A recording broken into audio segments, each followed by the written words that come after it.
Hello everyone, welcome to all of you of my YouTube channel Law Journeys. So this is the part 3 of MAD MCQ series for all state judicial service examination. It is helpful for the judicial aspirant who are preparing for judicial service examination. So let us start our part 3. So पहला question हमारा CRPC से आपका है कि जो है match the list 1 and list 2 and select the correct answer using the code given below this list. ठीक है, तो मैच करना है। तो लैंग्वेज ऑफ द कोड कहाँ दिया गया है? 272 में दिया गया है, मतलब कि यहाँ पर दो यहाँ पर आएगा। ठीक है, इसके अलावा कंपनसेशन टू द विक्टिम आपका 357 में दिया गया, मतलब 3 आएगा, आपका 3 आएगा। फिर इसके बाद जो है आपका क्लासिफिकेशन ऑफ ऑफेंस, ये आपका शेड्यूल 1 में दिया गया क्लासिफिकेशन ऑफ ऑफेंस, जिसमें 6 प्रकार का क्लासिफिकेशन दिया गया। SOP CBT, इसका शॉर्टकट है SOP CBT। तो ये आपका जो है 4 में दिया गया। ठीक, इसका इनहेरेंट पावर आपका 1 में दिया गया, 482 में दिया गया, तो यहाँ पर 1 हो जाएगा। ठीक है, तो 2 3 4 1, 2 3 4 1 कहीं दिया है, 2 3 4 1, इसका सही आंसर 2 3 4 1 हो जाएगा। ठीक है, अब हम लोग देखते हैं कुछ इंपॉर्टेंट सेक्शन के बारे में, इससे मिलता जुलता, जैसे कि आपका जो है लैंग्वेज ऑफ द कोर्ट हो गया। Language of the court, language of court आपका चैप्टर 23 में दिया गया, सेक्शन 272 से लेके 299 तक। इसके बाद आपका ट्रायल वगैरह स्टार्ट हो जाता है चैप्टर 24 में। तो चैप्टर 23 में ये दिया गया है। ठीक है, लैंग्वेज ऑफ द कोर्ट के बारे में। तो इसका कुछ इंपॉर्टेंट सेक्शन को हम लोग देख लेते हैं। जैसे 272 तो आप देख लीजिए कि लैंग्वेज ऑफ द कोर्ट है। इसके अलावा 273 उतना इंपॉर्टेंट नहीं है। फिर 274 आपका 274 275 और 276 की बात करता है। ये तीनों जो है लगातार सेक्शन है, तीनों इंपॉर्टेंट है, जो कि रिकॉर्ड ऑफ, तीनों रिकॉर्ड की ही बात करते हैं। ये भी रिकॉर्ड, ये भी रिकॉर्ड, ये भी रिकॉर्ड, तीनों रिकॉर्ड की बात करता है। ये सम्मन के रिकॉर्ड की बात करता है। ठीक है, ये वारंट के रिकॉर्ड की बात करता है, और ये जो कोर्ट ऑफ सेशन ट्रायल के रिकॉर्ड की बात करता है। ठीक है, देखिए वहाँ क्या दिया गया, अरे जहाँ मतलब ट्रायल वगैरह स्टार्ट होता है, जैसे चार्ज के बाद आप देखेंगे ट्रायल वगैरह स्टार्ट होता है, सेक्शन 225 से लेके 237 तक जो है ट्रायल वगैरह कोर्ट ऑफ सेशन ट्रायल दिया गया। तो वहाँ पहले कोर्ट ऑफ सेशन ट्रायल दिया, फिर वारंट दिया, फिर सम्मन दिया, लेकिन यहाँ क्या है, उल्टा दिया गया। ठीक है, तो ये वहाँ के जो मतलब कि होते हैं, जो भी मतलब वहाँ एविडेंस वगैरह होते हैं, तो वहाँ जो है वहाँ के एविडेंस जो है यहाँ पर रिकॉर्ड होते हैं तीनों में। ठीक, तो इसलिए दिया गया। तो देखते हैं थोड़ा, जैसे कोर्ट ऑफ सेशन ट्रायल आपका 225 से 237 तक हो गया, और आपका वारंट ट्रायल आपका 238 से लेके 200 आई थिंक 249 तक शायद दिया गया, आपका 249 तक दिया गया। और आपका सम्मन ट्रायल आपका 250 से लेके 259 तक दिया गया। इसके बाद आपका समरी ट्रायल स्टार्ट होता है, जो 260 से आपका 265 तक होता है। तो ये सब इसके बारे में था। ठीक है, ये इंपॉर्टेंट होगा, तीनों सेक्शन याद रखिएगा। 74 75 76 पहले सम्मन आएगा, फिर वारंट आएगा, फिर कोर्ट ऑफ सेशन आएगा। इसके अलावा इंपॉर्टेंट सेक्शन इस चैप्टर का, चैप्टर 23 का आपका सेक्शन 280 है। 280 आप जानते होंगे, डिमीनर ऑफ विटनेस है। Demeanour of witness, demeanour of witness मतलब कैरेक्टर ऑफ विटनेस, मतलब किसी अगर विटनेस को बुलाया जाता है एज ए मतलब डिपोजिशन के लिए, गवाही के लिए, टेस्टमनी के लिए, तो उसका जो है कैरेक्टर देखा जाता है, कैरेक्टर कैसा है, तो वो जो है इसका प्रोसीजर दिया गया 280 में। ठीक है, इसके अलावा डिमीनर ऑफ विटनेस आप CPC में भी पढ़ते होंगे। CPC में यहाँ पर लिंक करते हैं CPC का। CPC में आप ऑर्डर 18 और रूल 12 पढ़ते होंगे, 12, यहाँ भी जो आपका डिमीनर ऑफ विटनेस दिया गया। ठीक है, इसके अलावा और कौन से इंपॉर्टेंट सेक्शन आपके हैं, जैसे आपका सेक्शन 281 हो गया CRPC का, इसी चैप्टर में वहाँ जो कन्फेशन की बात करते हैं, कन्फेशन रिकॉर्ड होता है आपका। ठीक है, इसके अलावा आपका CRPC का सेक्शन 164 भी कन्फेशन रिकॉर्ड के बारे में बोलता है। ठीक है, ये जो है प्रोसीजर बताता है 164 आपका कि कन्फेशन कैसे रिकॉर्ड होगा, और ये जो है इसके जो है रिकॉर्ड के बारे में बताता है, कन्फेशन जो है रिकॉर्ड कैसे होगा। ठीक है, तो ये दोनों। इसके अलावा कन्फेशन आप पढ़ते होंगे इंडियन एविडेंस एक्ट में। ठीक है, इंडियन एविडेंस एक्ट में जो है कन्फेशन पढ़ते हैं। एविडेंस एक्ट में भी जो है कन्फेशन को जो है देखते हैं कि जो है कन्फेशन आपका मतलब कि कहाँ दिया गया है। तो आपका सेक्शन 24 से लेकर 30 तक दिया गया। ठीक है, 30 तक दिया गया। ठीक, इसका नाम आप जानते होंगे, कन्फेशन का आपका डिफाइन है, कन्फेशन बल्कि 2 जगह डिफाइन है। एक है पकाला नारायण स्वामी वर्सेस किंग एम्परर के केस में डिफाइन किया गया था, किंग एम्परर, जो कि प्रिवी काउंसिल द्वारा डिसाइड किया गया था। और दूसरा केस आपको पलविंदर कौर का है, Palwinder Kaur versus state of Punjab का केस है, स्टेट ऑफ पंजाब। इसमें जो है सुप्रीम कोर्ट के द्वारा ये डिसाइड किया गया था, डिसाइड नहीं किया गया था, डिफाइन किया गया था कन्फेशन को। तो ये सुप्रीम कोर्ट का केस है, और ये जो है प्रिवी काउंसिल का केस है, यानी आज़ादी के पहले का केस है, और ये जो आज़ादी के बाद का केस है। तो जो पकाला नारायण स्वामी में जो है डिफाइन किया गया था, सेम चीज़ जो है सुप्रीम कोर्ट ने परविंदर कोर्ट में जो है राइट रेटेड किया था, मतलब सेम चीज़ हेल्ड किया था। ठीक, तो ये कन्फ्यूजन के बारे में हो गया। इसके अलावा इस चैप्टर में जो आपका सेक्शन 283 इंपॉर्टेंट है, 283 आपका इंपॉर्टेंट है। 283 तो बोलता है कि रिकॉर्ड ऑन हाई कोर्ट, ठीक है, उसका प्रोसीजर दिया गया है यहाँ पर, ठीक है, 283 283 में। ठीक, इसके अलावा आपका जो है इम्पोर्टेंट है वो आपका जो है 284 से लेके 293 तक, जो कि कमीशन के बारे में दिया गया है पूरा, ये पूरा कमीशन के बारे में, कमीशन कैसे इशू होता है, कि एजुकेशन कैसे होता है, फॉरेन सम्मन कैसे होता है, फॉरेन कमीशन कैसे होता है, ठीक, और इसके अलावा एडजॉर्नमेंट वगैरह दिया गया। ठीक, तो ये सब जो है इसके बारे में दिया गया, 284 से लेकर 293 तक दिया गया। ठीक, तो इसको अगर देखना है 284 से लेकर 293 तक, तो इसका एक शॉर्टकट है, बता दे रहे आपको, ठीक है, CER, थोड़ा ट्रिपिकल है तो 2-3 बार आपको रिवाइज करना पड़ेगा तो आपको जो याद हो जाएगा। CERFMIMS, ये इसका शॉर्टकट है। ठीक है, ये पूरा सेक्शन नहीं बता रहा हूँ मैं, इसमें जो इम्पोर्टेंट सेक्शन है 284 से लेकर 293 तक जो इम्पोर्टेंट सेक्शन है उनका ये शॉर्टकट है, सभी सेक्शन का नहीं है। ठीक है, पूरे लगातार सेक्शन का नहीं है, लगातार नहीं है, जबकि अल्टरनेट करके है। जैसे आपका C4 हो गया, आपका कमीशन इशू होता है, ठीक है, C4 284 में दिया गया है। इसके अलावा एग्जीक्यूशन होता है, ठीक है, कमीशन का एग्जीक्यूशन होता है, ठीक, उनको एग्जीक्यूट किया था 286 में आपका होता है।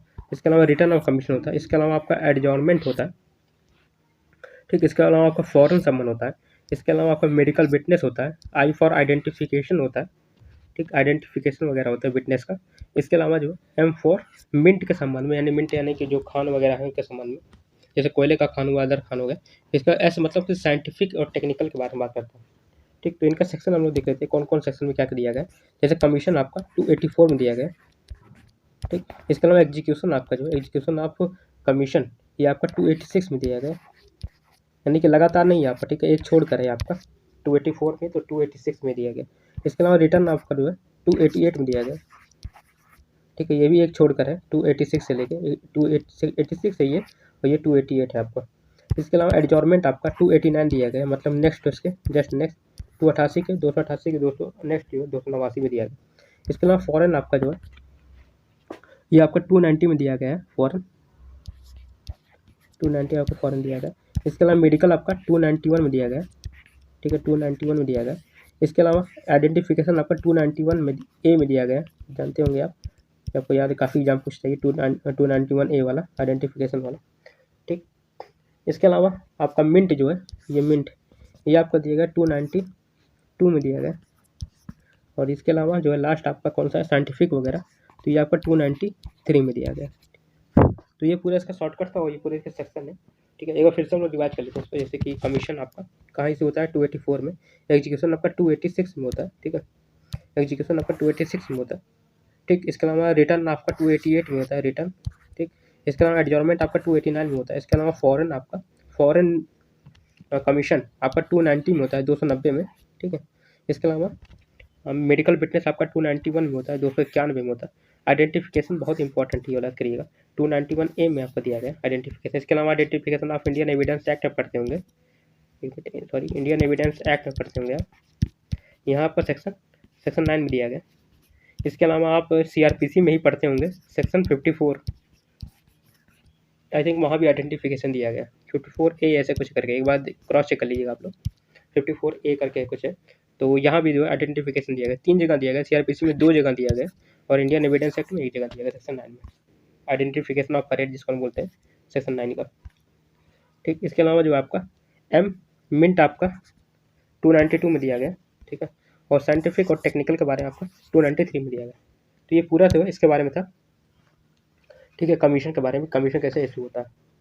ठीक, इसके अलावा ये भी देख लेते हैं हम लोग बाकी चीज़ भी,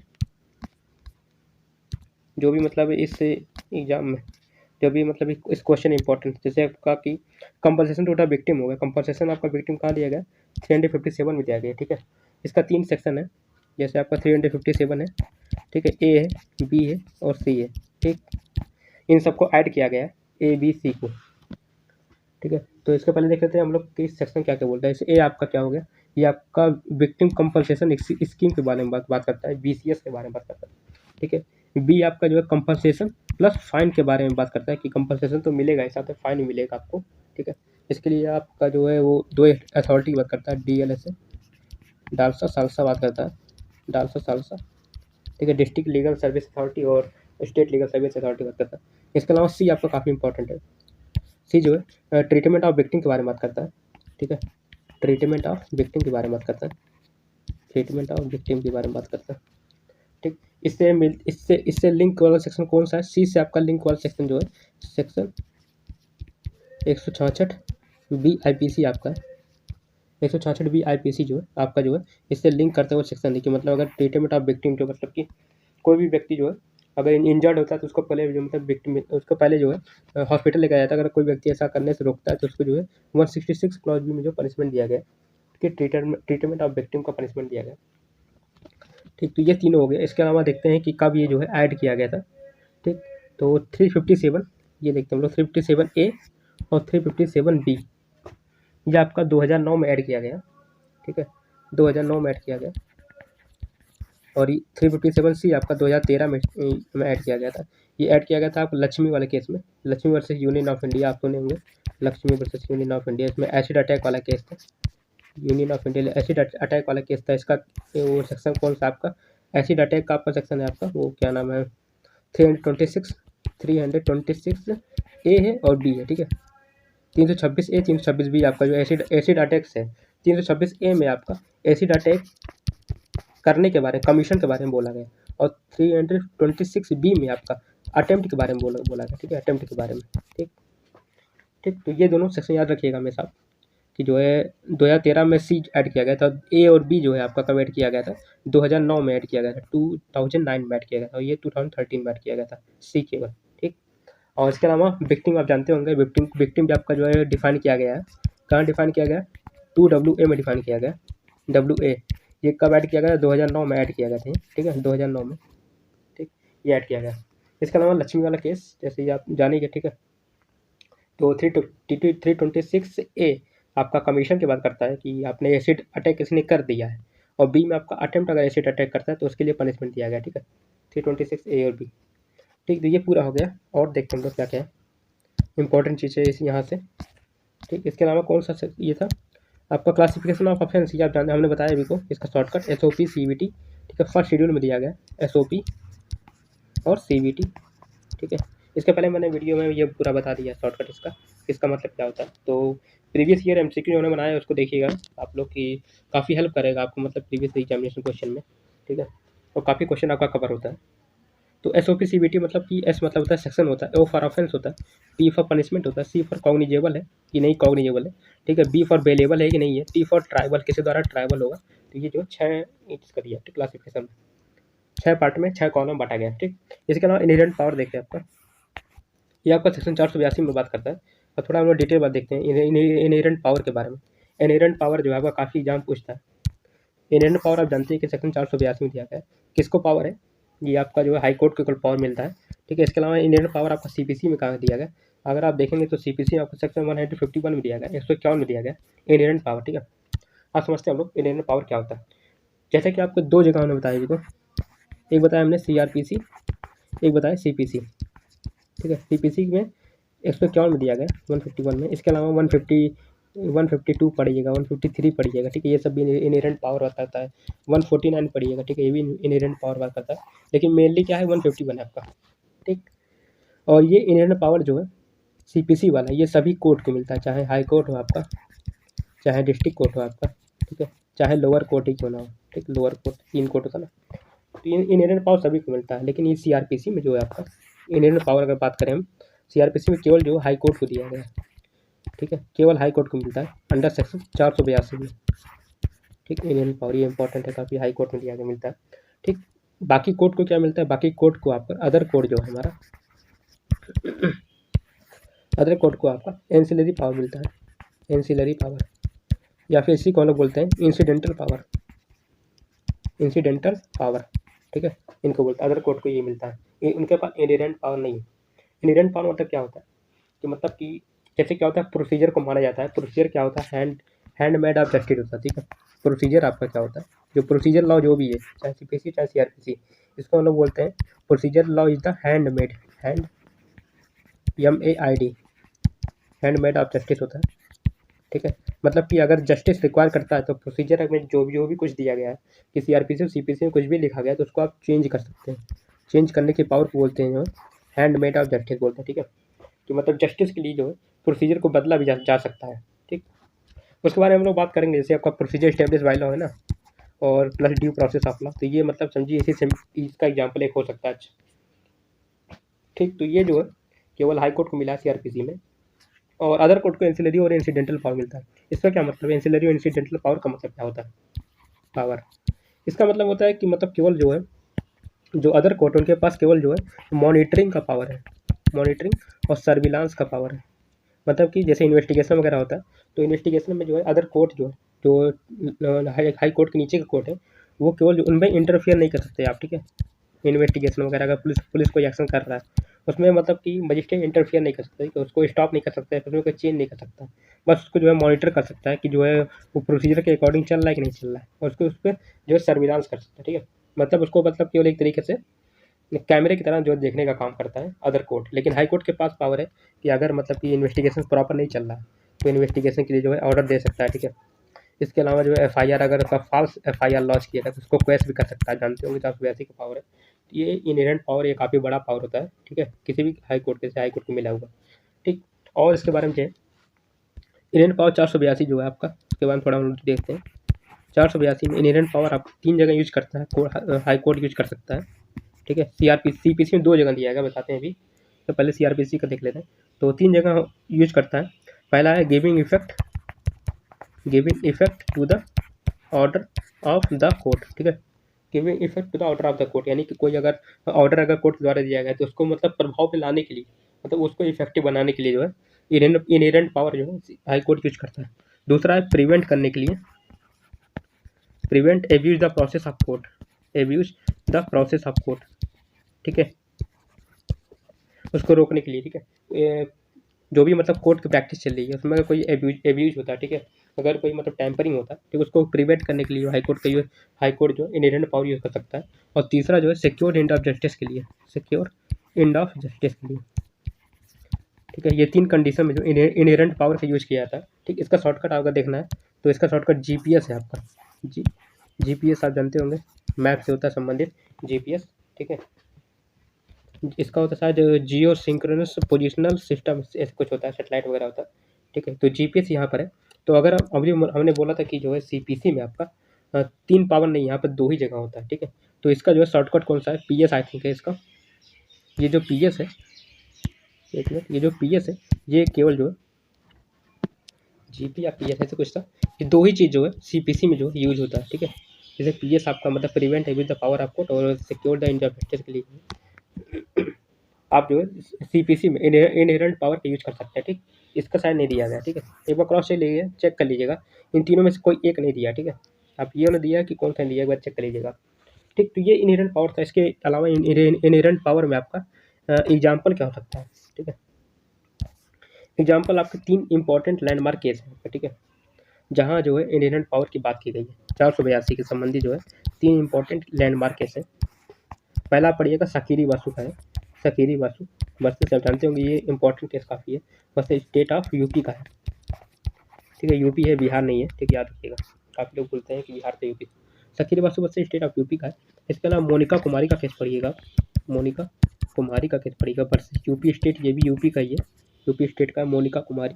और तीसरा आपका जो है मधु लिमाय का केस पढ़िएगा, Madhu Limaye versus state of MH का है, state versus state of Maharashtra का, ठीक। तो ये 3 इंपॉर्टेंट केस है आपका। पहला है सकीरी वासु का केस है, दूसरा मोनिका कुमारी, तीसरा मधु लिमाय। मधु लिमाय का केस आप एक जगह और पढ़ते होंगे, कहाँ पढ़ते होंगे आप? 133 में पढ़ते होंगे आप, CRPC का 133 में पढ़ते होंगे, या फिर 144 में हो गया, यहाँ भी आप पढ़ते होंगे। आई थिंक 144 में ही आप पढ़ते हैं मधु लिमाय का केस। इसके अलावा प्रवीण तोकड़िया का केस हो गया, ठीक है। ये सब केस 144 संबंधित आपका, ठीक है। तो मधु लिमाय केस यहाँ भी चलता है 144 में भी, ठीक। और ये सब हो गया इसके बारे में। तो 482 पूरा हो गया, ठीक है, क्या कहते हैं इंपॉर्टेंट। तो ये आई थिंक ये क्वेश्चन पूरा कंप्लीट हो गया हमारा, ठीक है। चारों के बारे में डिस्कस कर दिए हैं डिटेल में, ठीक। अगला क्वेश्चन देखते हैं हम लोग। तो नेक्स्ट क्वेश्चन हमारा है, यहाँ पर फिर से जो है प्रीविटी ऑफ कॉन्ट्रैक्ट का जो एक्सेप्शन नहीं है, ठीक है। Exception of the doctrine privity contract does not include, तो इसका जो है राइट आंसर जो आपका मैरिज सेटलमेंट होगा, ठीक है। बाकी जैसे बेनिफिशियरी अंडर चार्ज जो आपका ये आपका प्रीविटी ऑफ कॉन्ट्रैक्ट का जो एक्सेप्शन है, ठीक है। इक्विटेबल आपका मॉर्गेज भी एक्सेप्शन है, आपका स्टॉपल भी आपका एक्सेप्शन है। तो ये जो है आपका इसका सही आंसर क्या हो जाएगा, मैरिज सेटलमेंट जो है आपका जो एक्सेप्शन नहीं है, ठीक। तो हम लोग समझते हैं कि प्रीविटी क्या होता है, प्रीविटी ऑफ कॉन्ट्रैक्ट वगैरह क्या है, ठीक है। तो इसको हम लोग देखते हैं कि प्रीविटी के बारे में पूरा। तो प्रीविटी का मतलब होता है प्राइवेसी होता है, प्राइवेसी कर सकते हैं, आप सीक्रेसी कह सकते हैं, ठीक है। प्रीविटी ऑफ कॉन्ट्रैक्ट ये आपका इंडियन कॉन्ट्रैक्ट एक्ट में आपका जो है कहीं स्पेशली कहीं डिफाइन नहीं किया गया, बल्कि जो है इससे कुछ डेफिनेशन वगैरह से, जैसे आपका सेक्शन 2D हो गया कंसिडरेशन का हो गया, ठीक है। कॉन्ट्रैक्ट का आपका 2I आई थिंक हो गया, तो वहाँ से जो ये कॉन्सेप्ट जो निकल के आता है। तो प्रीविटी आपका दो प्रकार का होता है, एक प्रीविटी ऑफ कंसिडरेशन होता है, प्रीविटी ऑफ कंसिडरेशन, एक होता है प्रीविटी ऑफ कॉन्ट्रैक्ट होता है, ठीक है। प्रीविटी ऑफ कॉन्ट्रैक्ट, ठीक है। तो प्रीविटी ऑफ कंसिडरेशन और प्रीविटी ऑफ कॉन्ट्रैक्ट होता है, ठीक है। तो प्रीविटी ऑफ कंसिडरेशन आप जानते होंगे सेक्शन 2D में डिफाइन किया गया, 2D में, ठीक। ये आपका कंसिडरेशन डिफाइन किया गया। और कॉन्ट्रैक्ट आपका 3 जगह है, वैलिड, वाइड और वाइडेबल है। तो आपका H में जो है कॉन्ट्रैक्ट जो है दिया गया है, ठीक है। ये आपका कॉन्ट्रैक्ट जो है डिफाइन किया गया 2H में आपका, ठीक। तो 2D में इसका होगा, 2F में इसका होगा, ठीक है। अब देखते हैं कि जो है इसके संबंध में जो कौन कौन से जो है इंपॉर्टेंट केस लॉ वगैरह है, ठीक। तो ये जो है दो पार्ट में डिवाइड है, एक होता है इंग्लिश लॉ में आपका, इंग्लिश लॉ में एक आपका होता है इंडियन लॉ, ठीक है। ये भी दो पार्ट में डिवाइड है आपका, ये आपका इंग्लिश लॉ में है और ये आपका जो है इंडियन लॉ है, ठीक। तो इंग्लिश लॉ में प्रीविटी ऑफ कंसिडरेशन के बारे में इंग्लिश लॉ में पहले हम लोग देखते हैं क्या है। तो इंग्लिश लॉ में इसका जो है इंपॉर्टेंट केस है दत्तन वर्सेस फूले का है, दत्तन वर्सेस फूले, POOLE। सबसे पहले जो है प्रीविटी ऑफ कंसिडरेशन के बारे में इंग्लिश लॉ में इसी केस में आया था, इसमें मतलब बोला गया था कि जो है प्रीविटी ऑफ कंसिडरेशन जो अप्लाई नहीं होता है, नॉट अप्लाई होता है, ठीक है, नॉट अप्लाई, ठीक है। प्रीविटी ऑफ कंसिडरेशन जो है इंग्लिश लॉ में अप्लाई नहीं होता है। इसके बाद जो है दूसरा केस आता है ट्विडल वर्सेस एटकिंसन का आता है, ट्विडल, TWEDDLE, ट्विडल वर्सेस एटकिंसन का केस आता है, एटकिंसन, KINSON। इसमें बोल रहा है कि प्रीविटी ऑफ कंसिडरेशन जो है इंग्लिश लॉ में अप्लाई होगा, ठीक है। ये उसका ओवर रूल्ड करता है, ठीक है, दत्तन वर्सेस फूले केस को, और बोलता है कि जो है अप्लाई होगा यहाँ पे, ठीक। ये हो गया, ठीक। इसके बाद इंडियन लॉ की अगर हम बात करते हैं, इंडियन लॉ में कौन कौन से लॉ है जो प्रीविटी ऑफ कंसिडरेशन को अलाउ करते हैं या फिर अलाउ नहीं करते हैं। तो इसका सबसे important case Chinnaiah versus Ramaiah case है, Chinnaiah, CHIAAYA, Chinnaiah versus Ramaiah, RAMMAYA, ठीक है, रमैया, ठीक। तो इन दोनों केस में, इस केस में क्या हल किया गया था, चिनैया वर्सेस रमैया केस में हल किया गया था कि प्रीविटी ऑफ कंसिडरेशन जो है अप्लाई नहीं होता है, प्रीविटी ऑफ कंसिडरेशन जो है अप्लाई नहीं होता है, नहीं अप्लाई होता है, ठीक है। तो इसके पीछे का रीजन क्या है, हम लोग देखते हैं कि प्रीविटी ऑफ कंसिडरेशन अप्लाई नहीं होगा, इसका क्या मतलब है। जैसे प्रीविटी क्या होता है, प्रीविटी मतलब जो होता है प्रॉमिस होता है या फिर सीक्रेसी होता है, प्राइवेसी या फिर सीक्रेसी आप जो भी कह सकते हैं, ठीक है। अगर प्रीविटी ऑफ कंसिडरेशन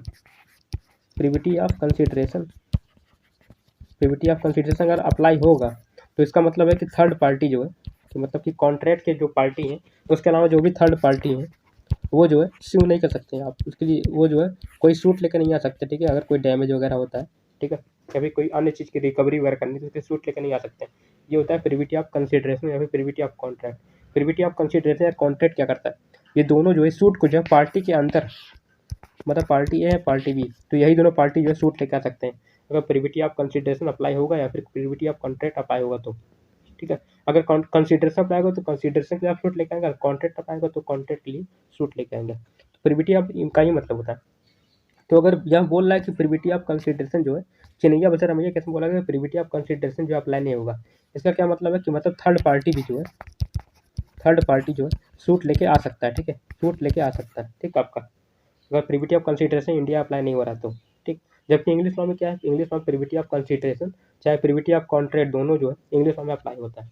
जबकि इंडियन लॉ में क्या है, इंडियन लॉ में रूल यही है, प्रीविटी ऑफ कंसिडरेशन जो है अप्लाई नहीं होता, जबकि प्रीविटी ऑफ कॉन्ट्रैक्ट जो अप्लाई होता है, ठीक। इसके अलावा इसको समझना है इसको, तो हम लोग देख सकते हैं इसके डेफिनेशन में, डेफिनेशन 2D दिया गया, जहाँ दिया गया कि when at the desire of the promisor और प्रामिजी, ठीक है, डिजायर ऑफ द प्रोमिजर और एनी अदर पर्सन दिया गया, ठीक है। यहाँ पर देखिए दिया गया प्रोमिजी और एनी अदर पर्सन और एनी अदर पर्सन। तो एनी अदर पर्सन मतलब क्या हो गया, थर्ड पर्सन, और प्रोमिजी मतलब हो गया पार्टी हो गया, ठीक है। तो यहाँ जो है दोनों के अलाउ कर रहा है, तो इसका मतलब प्रिविटी ऑफ कंसिडरेशन जो है यहाँ अप्लाई नहीं होगा, ठीक है। मतलब थर्ड पार्टी सूट लेके आ सकता है, तो इसका प्रिविटी ऑफ का मतलब यही है, ठीक है। अब हम लोग देख लेते हैं थोड़ा जो इंडियन इंग्लिश लॉ में प्रिविटी ऑफ कॉन्ट्रैक्ट के बारे में कौन कौन से इंपॉर्टेंट केस लॉ है। तो इंग्लिश लॉ में आपका हमने पढ़ा इसके पहले कि दत्तन वर्सेस पूले, POOLE पूले में अब बोला कि प्रिविटी ऑफ कंसिडरेशन अप्लाई नहीं होगा, मतलब थर्ड पार्टी सूट लेके आ सकता है। एक ट्विटर वर्सेस एटकिंसन ने बोला कि जो है प्रिविटी ऑफ कंसिडरेशन इंग्लैंड में इंग्लिश लॉ में अप्लाई होगा, मतलब थर्ड पार्टी जो है सूट लेके नहीं आ सकता, ठीक है।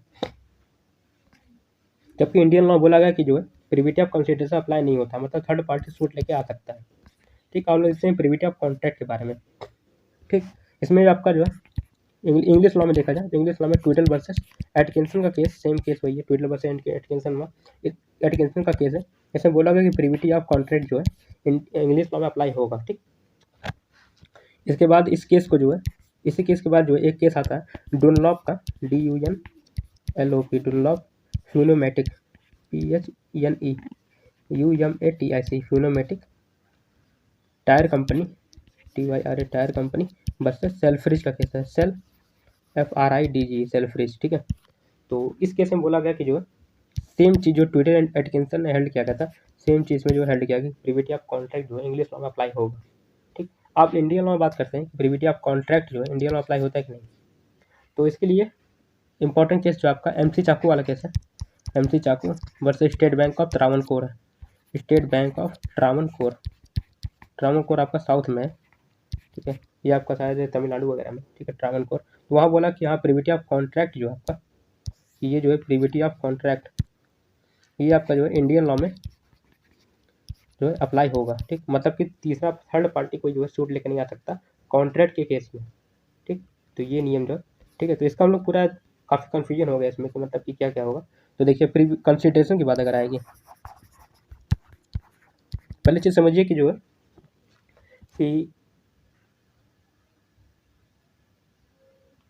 कि प्रिविटी अगर कंसिडरेशन की बात है तो जो है अगर इंग्लिश लॉ में है और इंडियन लॉ में, इंग्लिश लॉ में जो अप्लाई होता है, ठीक है, इंडियन लॉ अप्लाई नहीं होता है, ठीक। अगर कॉन्ट्रैक्ट है तो जो है इंग्लिश लॉ चाहे इंडियन लॉ दोनों जगह जो है अप्लाई होता है, ठीक। मतलब थर्ड पार्टी सूट लेके नहीं आ सकता, और कंसिडरेशन के केस में इंडियन लॉ में सूट लेके आ सकता है थर्ड पार्टी भी। एक नियम तो ये आपकी ये हो गया, ठीक है। अब कंसिडरेशन का जो हम लोग देखते हैं कौन कौन सा जो है केस लॉ इंपॉर्टेंट था। पहला कौन सा था, दत्तन वर्सेस पूले का केस, ठीक है, दत्तन वर्सेस पूले। इस केस में बोला गया था कि जो प्रिविटी ऑफ कंसिडरेशन ये जो अप्लाई नहीं होगा, ठीक है। लेकिन बाद में ट्विटर वर्सेस एटकिंसन केस आया, ट्विटर वर्सेस एटकिंसन केस, इसमें बोला गया कि जो है प्रिविटी ऑफ कॉन्ट्रैक्ट जो अप्लाई होगा, ठीक। अब इसके बाद हम लोग देखते हैं कि इंडियन लॉ में कौन सा केस था कंसिडरेशन के संबंध में। तो इसका था चिनिंगा वर्सेस रमैया, चिनिंगा वर्सेस रमैया। इसमें बोला गया प्रिविटी ऑफ कंसिडरेशन जो है अप्लाई नहीं होगा इंडिया में, ठीक। अब देखते हैं हम लोग कॉन्ट्रैक्ट के बारे में, कॉन्ट्रैक्ट में कौन कौन से केस हैं इसको मिटा देते हैं हम लोग, ठीक। तो कॉन्ट्रैक्ट के केस में आपका इंग्लिश लॉ में क्या था, इंग्लिश लॉ और इंडियन लॉ। इंग्लिश लॉ में आपका पहला केस था कौन सा, यही आपका ट्विटर वर्सेस एटकिंसन था, आपका ट्विटर वर्सेस एटकिंसन। इसमें बोला गया कि जो है अप्लाई होगा प्रिविटी ऑफ कॉन्ट्रैक्ट, ठीक है, कि कॉन्ट्रैक्ट का है, ठीक है, कॉन्ट्रैक्ट का है आपका। और इंडियन लॉ बोला गया कि जो है इसके अलावा दूसरा केस था इसका डुनलॉप फ्यूनोमेटिक, DUN डुनलॉप फ्यूनोमेटिक वर्सेस सेल्फ्रिज का केस था, सेल्फ्रिज से दोनों केस में बोला गया सेम चीज़ की जो अप्लाई होगा। इसके अलावा इंडिया का केस है MC Chacko versus state bank of Travancore, इसे बोला गया कि हाँ अप्लाई होगा, ठीक है। तो अभी जो नियम ये है कि जो इंडिया में, ठीक है, अगर कंसिडरेशन देखा जाए तो अप्लाई नहीं होता, अगर कॉन्ट्रैक्ट देखा जाए तो अप्लाई होता है, ठीक। ये आपका पूरा प्रिविटी के बारे में हो गया, ठीक है, डिटेल में। इसके अलावा इसके एक्सेप्शन और क्या क्या है देखते हैं हम लोग, ठीक। इसके एक्सेप्शन जो है एक आपका जो एग्जाम्पल में जो सब दिया था 4 वो तो होगा। इसके अलावा आपका एक्सेप्शन क्या है, एक्सेप्शन आपका एक है आपका ट्रस्ट हो गया, ठीक है, ठीक है, प्रिविटी ऑफ कॉन्ट्रैक्ट संबंधित एक आपका ट्रस्ट हो गया। दूसरा आपका फैमिली सेटलमेंट वगैरह हो गया, फैमिली सेटलमेंट हो गया, ठीक है। इसके अलावा जो है आपका तीसरा आपका जो है एजेंसी के संबंध में होगा, एजेंसी के संबंध में होगा, ठीक है। इसके अलावा जो है आपका असाइनमेंट ऑफ कॉन्ट्रैक्ट हो गया, असाइनमेंट ऑफ कॉन्ट्रैक्ट वगैरह हो गया। ये सब जो इसका एक्सेप्शन है, तो मतलब कि प्रिविटी ऑफ कॉन्ट्रैक्ट जो है इंडिया अप्लाई होता है, मतलब थर्ड पार्टी सू नहीं कर सकता, लेकिन इन सब केस में जो है थर्ड पार्टी सू जो है कर सकता है। ठीक, तो ये पूरा जो है प्रिविटी के बारे में है। ठीक है, अगला क्वेश्चन देखते हैं हम लोग। एक मिनट को मिटा देते हैं। ठीक है, अगला क्वेश्चन आपका कि जो है which of the following is not an essential ingredient of offence of kidnapping. Kidnapping के बारे में आईपीसी का पूछ रहा है under the Indian penal law, Indian penal code. ठीक है, कौन सा जो इसका इंपॉर्टेंट एसेंशियल नहीं है किडनैपिंग का। ठीक है, किडनैपिंग आप जानते हैं कि जो है क्या मतलब होता है। किडनैपिंग मतलब होता है किसी मतलब कि छोटे मतलब कि 18 साल से कम किसी बच्चे को जो है किडनैप करना बिना मतलब कि गार्जियन के, लॉफुल गार्जियन के परमिशन के बिना जो है उसको मतलब कि उसके लॉफुल गार्जियन की कस्टडी से जो है बाहर ले जाना, उसको लोग बोलते हैं किडनैपिंग। किडनैपिंग क्या होता है, दो होता है, एक आपका होता है किडनैपिंग, एक होता है एबडक्शन।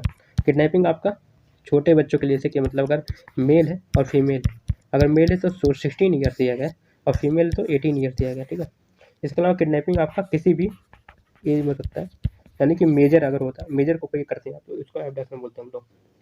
ठीक, किडनैपिंग आपका जो है और एबडक्शन ये दो चीज़ होता है। ठीक, ये पूछा कौन सा एसेंशियल इंग्रेडिएंट नहीं है, तो इसका जो एसेंशियल इंग्रेडिएंट क्या नहीं है, इंटेंशन ऑफ द एक्यूज। जैसे आपका किडनैपिंग क्या होता है, किडनैपिंग में मेंसरिया जो है नहीं होता। ठीक है, मेंसरिया क्या होता है, इम्प्लाइड होता है, मेंसरिया कोई मतलब चाहे मेंसरिया आपका हो चाहे ना हो। जैसे कोई आप ऑफेंस करते हैं, अगर कोई भी आप ऑफेंस करते हैं उसके लिए दो चीज़ होना चाहिए, एक होना चाहिए एक्टस रियस, एक होता है मेंसरिया। देखिए कुछ एक्सेप्शंस कैसे हैं जहाँ मेंसरिया की जो है आवश्यकता नहीं पड़ती, अगर आपका गिल्टी माइंड नहीं है। ठीक है, मेंसरिया मतलब होता है गिल्टी माइंड, अगर आप गिल्टी माइंड नहीं है तो भी जो है आपको जो है गिल्टी हेल्ड किया जा सकता है। ठीक है, उनमें से एक एक्सेप्शन आपका यही है, क्या नाम है, किडनैपिंग है। इसके अलावा जो भी स्ट्रिक्ट लाइबिलिटी की जो भी मतलब कि पनिशमेंट है, स्ट्रिक्ट लाइबिलिटी और एब्सोल्यूट लाइबिलिटी जानते होंगे आप, इसके जो भी पनिशमेंट जो भी मतलब इसके जो है एग्जाम्पल है वो सभी जो है मेंस इस वाले केस में जो जहाँ मेंस की आवश्यक नहीं होता है। ठीक है, वहाँ जो फॉल करते हैं सब। ठीक, तो ये हो गया है। और इसके अलावा हम लोग देखते हैं कि जो है किडनैपिंग और एबडक्शन क्या कहाँ कहाँ दिया गया है, किस किस सेक्शन में दिया गया और कहाँ कहाँ डिफाइन। ठीक है, तो इसका सही आंसर जो है कौन सा एसेंशियल इंग्रेडिएंट नहीं है, मतलब ये मेंसरिया की बात कर रहा है। ठीक है, मेंसरिया में आप तीन चीज़ आता है आपका, एक आपका इंटेंशन आता है, नॉलेज आता है और रीजन टू बिलीव आता है। ये आपको डिफाइन कहाँ किया गया, 26 में डिफाइन किया गया, जहाँ पर वर्ड जो है वॉलंटियरली में दिया गया। ठीक है, इन तीनों को डिफाइन किया गया। तो इंटेंशन नहीं होता, इसके अलावा माइनर होना चाहिए, माइनर मैंने आपको बता दिया 2 एज होना चाहिए। ठीक है, मेल है तो 16, फीमेल तो 18। इसके अलावा without consent of lawful guardian होना चाहिए। ठीक है, लॉफुल गार्जियन दिया गया। ठीक है, लॉफुल गार्जियन दो प्रकार का होता है, जानते होंगे आप, एक होता है डी फैक्टो होता है, डी फैक्टो, एक होता है डी ज्यूरे। डी फैक्टो मतलब कि बाई नेचुरली जो बन जाते हैं गार्जियन, उसको बोलते हैं कि डी फैक्टो बोलता है। डी ज्यूरे मतलब कि बाई लॉ, मतलब कोर्ट इनको अपॉइंट करता है, लीगल गार्जियन को बोलते हैं डी। तो ये जो होना चाहिए इसके डी ज्यूरे होना चाहिए। ठीक है, लॉफुल गार्जियन के लिए। इसके अलावा out of keeping of the lawful guardian से मतलब कि कस्टडी से बाहर होना चाहिए। ठीक, तो यहाँ जो है एक कस्टडी होता है आपका, दो कस्टडी होता है आपका, एक होता है एक्चुअल कस्टडी, एक होता है कंस्ट्रक्टिव कस्टडी। तो दोनों यहाँ पर अप्लाई होता है। ठीक है, ऐसा नहीं कि हमेशा मतलब रहना चाहिए, मतलब जैसे घर के अंदर है और गार्जियन घर के बाहर है तो माना जाएगा कि कंस्ट्रक्टिव कस्टडी माना जाता है। तो ये सब हो गया। ठीक है, इनके इसके बारे में। और देखते हैं हम लोग माइनर के बारे में। माइनर जो आपका किडनैपिंग है, किडनैपिंग आपका 359 में दिया गया है। ठीक है, ये दो प्रकार का होता है किडनैपिंग आपका, एक होता है किडनैपिंग फ्रॉम इंडिया होता है, फ्रॉम इंडिया होता है, एक होता है from legal guardian, from legal guardian. एक होता है इंडिया के बाहर लेके जा रहे हैं आप, किडनैप कर रहे हैं, एक होता है लीगल गार्जियन के बाहर आप लेके जा रहे हैं। ये आपका 360 में दिया गया, ये आपका 361 में दिया गया। ठीक, ये दोनों हो गया। इसके अलावा आपका 363 में आपका 363 में 363 में आपका जो है पनिशमेंट दिया गया इसके बारे में। अगले देखते हैं, आगे देखते हैं। 363 में आपका पनिशमेंट दिया गया किडनैपिंग का, यह कितना है, 7 साल है प्लस फाइन है। ठीक, ये तीनों आपका इंपॉर्टेंट है। 359 में जो किडनैपिंग बारे में दिया गया, किडनैपिंग डिवाइड किया गया दो भाग में, किडनैपिंग फ्रॉम इंडिया और किडनैपिंग फ्रॉम जो है लीगल गार्जियन। ठीक है, 360 में फ्रॉम इंडिया और 361 में फ्रॉम लीगल गार्जियन। ठीक है, इसके बाद पनिशमेंट इसका 363 में दिया गया। ठीक है, और 7 साल प्लस फाइन दिया गया, याद रखिएगा इसको। इसके अलावा बचा 362 बचा आपका, 362 आपका एबडक्शन के बारे में बात करता है। एबडक्शन का इंपॉर्टेंट केस कौन सा है, ये आपका केस उसका है, क्या नाम है, विश्वनाथ का case I think, Vishwanath versus state of UP का है, स्टेट ऑफ यूपी। जैसे बोलोगे कि एबडक्शन पर से, एबडक्शन एबडक्शन पर से माने अपने आप में, पर से माने अपने आप होता है, सेल्फ होता है, अपने आप में नॉट एन ऑफेंस है, ठीक है, नॉट एन ऑफेंस है। माने कि एबडक्शन करना, एबडक्शन मतलब क्या होता है कि मतलब कि किसी मेजर व्यक्ति को जो किडनैप करना, उसको बोलते हैं एबडक्शन। एबडक्शन बोलता है अपने आप में कोई ऑफेंस नहीं जब तक जो है इसके साथ कोई मेन ऑफेंस ना हो। जैसे मतलब कि आपने एबडक्शन किया किसी व्यक्ति को मर्डर करने के लिए तो आपका एबडक्शन का चार्ज तो लगेगा, उसके साथ आपका मर्डर का भी चार्ज लगेगा। तो जो है ये ऑफेंस बनता है मिल के किसी मेजर को किडनैप करना, जो कोई ऑफेंस नहीं है अगर देखा जाए तो। इसके अलावा रैंसम के लिए, ठीक है, या फिर रेप वगैरह करने की जगह गल का कोई करते हो, ठीक है, ये सब ऑफेंस हो, या फिर एक्सटॉर्शन करने के लिए, ठीक है, ये सब चीज़ें होता है। अब हम लोग देखते हैं कि जो किडनैपिंग और एबडक्शन के एलिमेंट क्या क्या हैं। ये आपका किडनैपिंग है, ये आपका एबडक्शन है, ठीक, ये आपका किडनैपिंग। किडनैपिंग के दो चीज़ चाहिए, एक होता है टेक और एंटाइस। ये आपका यहाँ दो चीज़ें चाहिए, एक होता है कॉम्पेल करना या तो फोर्स यूज करना। फोर्स आपका कहाँ दिया गया, 359 में दिया गया, आई थिंक 359 में आपका फोर्स दिया गया, सॉरी 349 में दिया गया, ठीक है, 350 में आपका क्रिमिनल फोर्स दिया गया, तो 349 में आपका जो है फोर्स दिया गया तो टेक इंटाइस इसका है, टेक करना और इंटाइस, कॉम्पेल करना और फोर्स जो यूज करना। इसके अलावा इसका एक एसेंशियल एलिमेंट ये होगा। इसके अलावा जो keeping out of lawful guardian से करना, कीप आउट करना, ठीक है, और इसके अलावा without permission of the lawful guardian करना, ठीक है। इसके अलावा एज आपने देख ही लिया, ठीक, इसमें भी वही है कि इसमें एज दिया है, एज का कोई मतलब ही नहीं है कि किसी भी एज को सकता है इसके अलावा विदाउट परमिशन होता है यहाँ पे, विदाउट परमिशन, ठीक, ये सब है। मेन इसका यही है कि टेक इंटाइस का है, मेन इसका गेम टेक इंटाइस का है, कॉम्पेल और फाइट का। इसका अगर शॉर्टकट याद करना है, शॉर्टकट, तो इसका शॉर्टकट साइट है CITE, ठीक है। CI किसका है, ये आपका एबडक्शन का है, और TE आपका TE ये आपका जो है किसका, किडनैपिंग का। साइट आप कभी सुनेंगे, साइट मतलब क्या होता है, ठीक है, साइट करना, साइटेशन करना, साइटेड करना, ठीक, तो उससे याद करिएगा आप, ठीक है, साइट। तो पहला CI जो है आपका एबडक्शन से उल्टा है, ठीक, और दूसरा जो है TE आपका किडनैपिंग से, ठीक है इसके अलावा और क्या चीज़ इंपॉर्टेंट है देखते हैं हम लोग, जैसे कि आपका अदर सेक्शन जैसे देख लेते हैं। जैसे हमने बताया ना आपको कि जो है आपका पनिशमेंट वगैरह में बता दिया, ठीक है, एबडक्शन को कोई पनिशमेंट नहीं दिया गया, ठीक है, क्योंकि एबडक्शन मैंने बता दिया कि विश्वनाथ केस में अपने आप में जो है क्या है, पर्सी नॉट एन ऑफेंस, कोई ऑफेंस ही नहीं है जब तक मेन ऑफेंस ना उसके साथ, ठीक है। जैसे कि आपके एबडक्शन करना कि मतलब रैंसम के लिए, मर्डर के लिए, या फिर अदर कोई ऑफेंस करते हैं उसके लिए।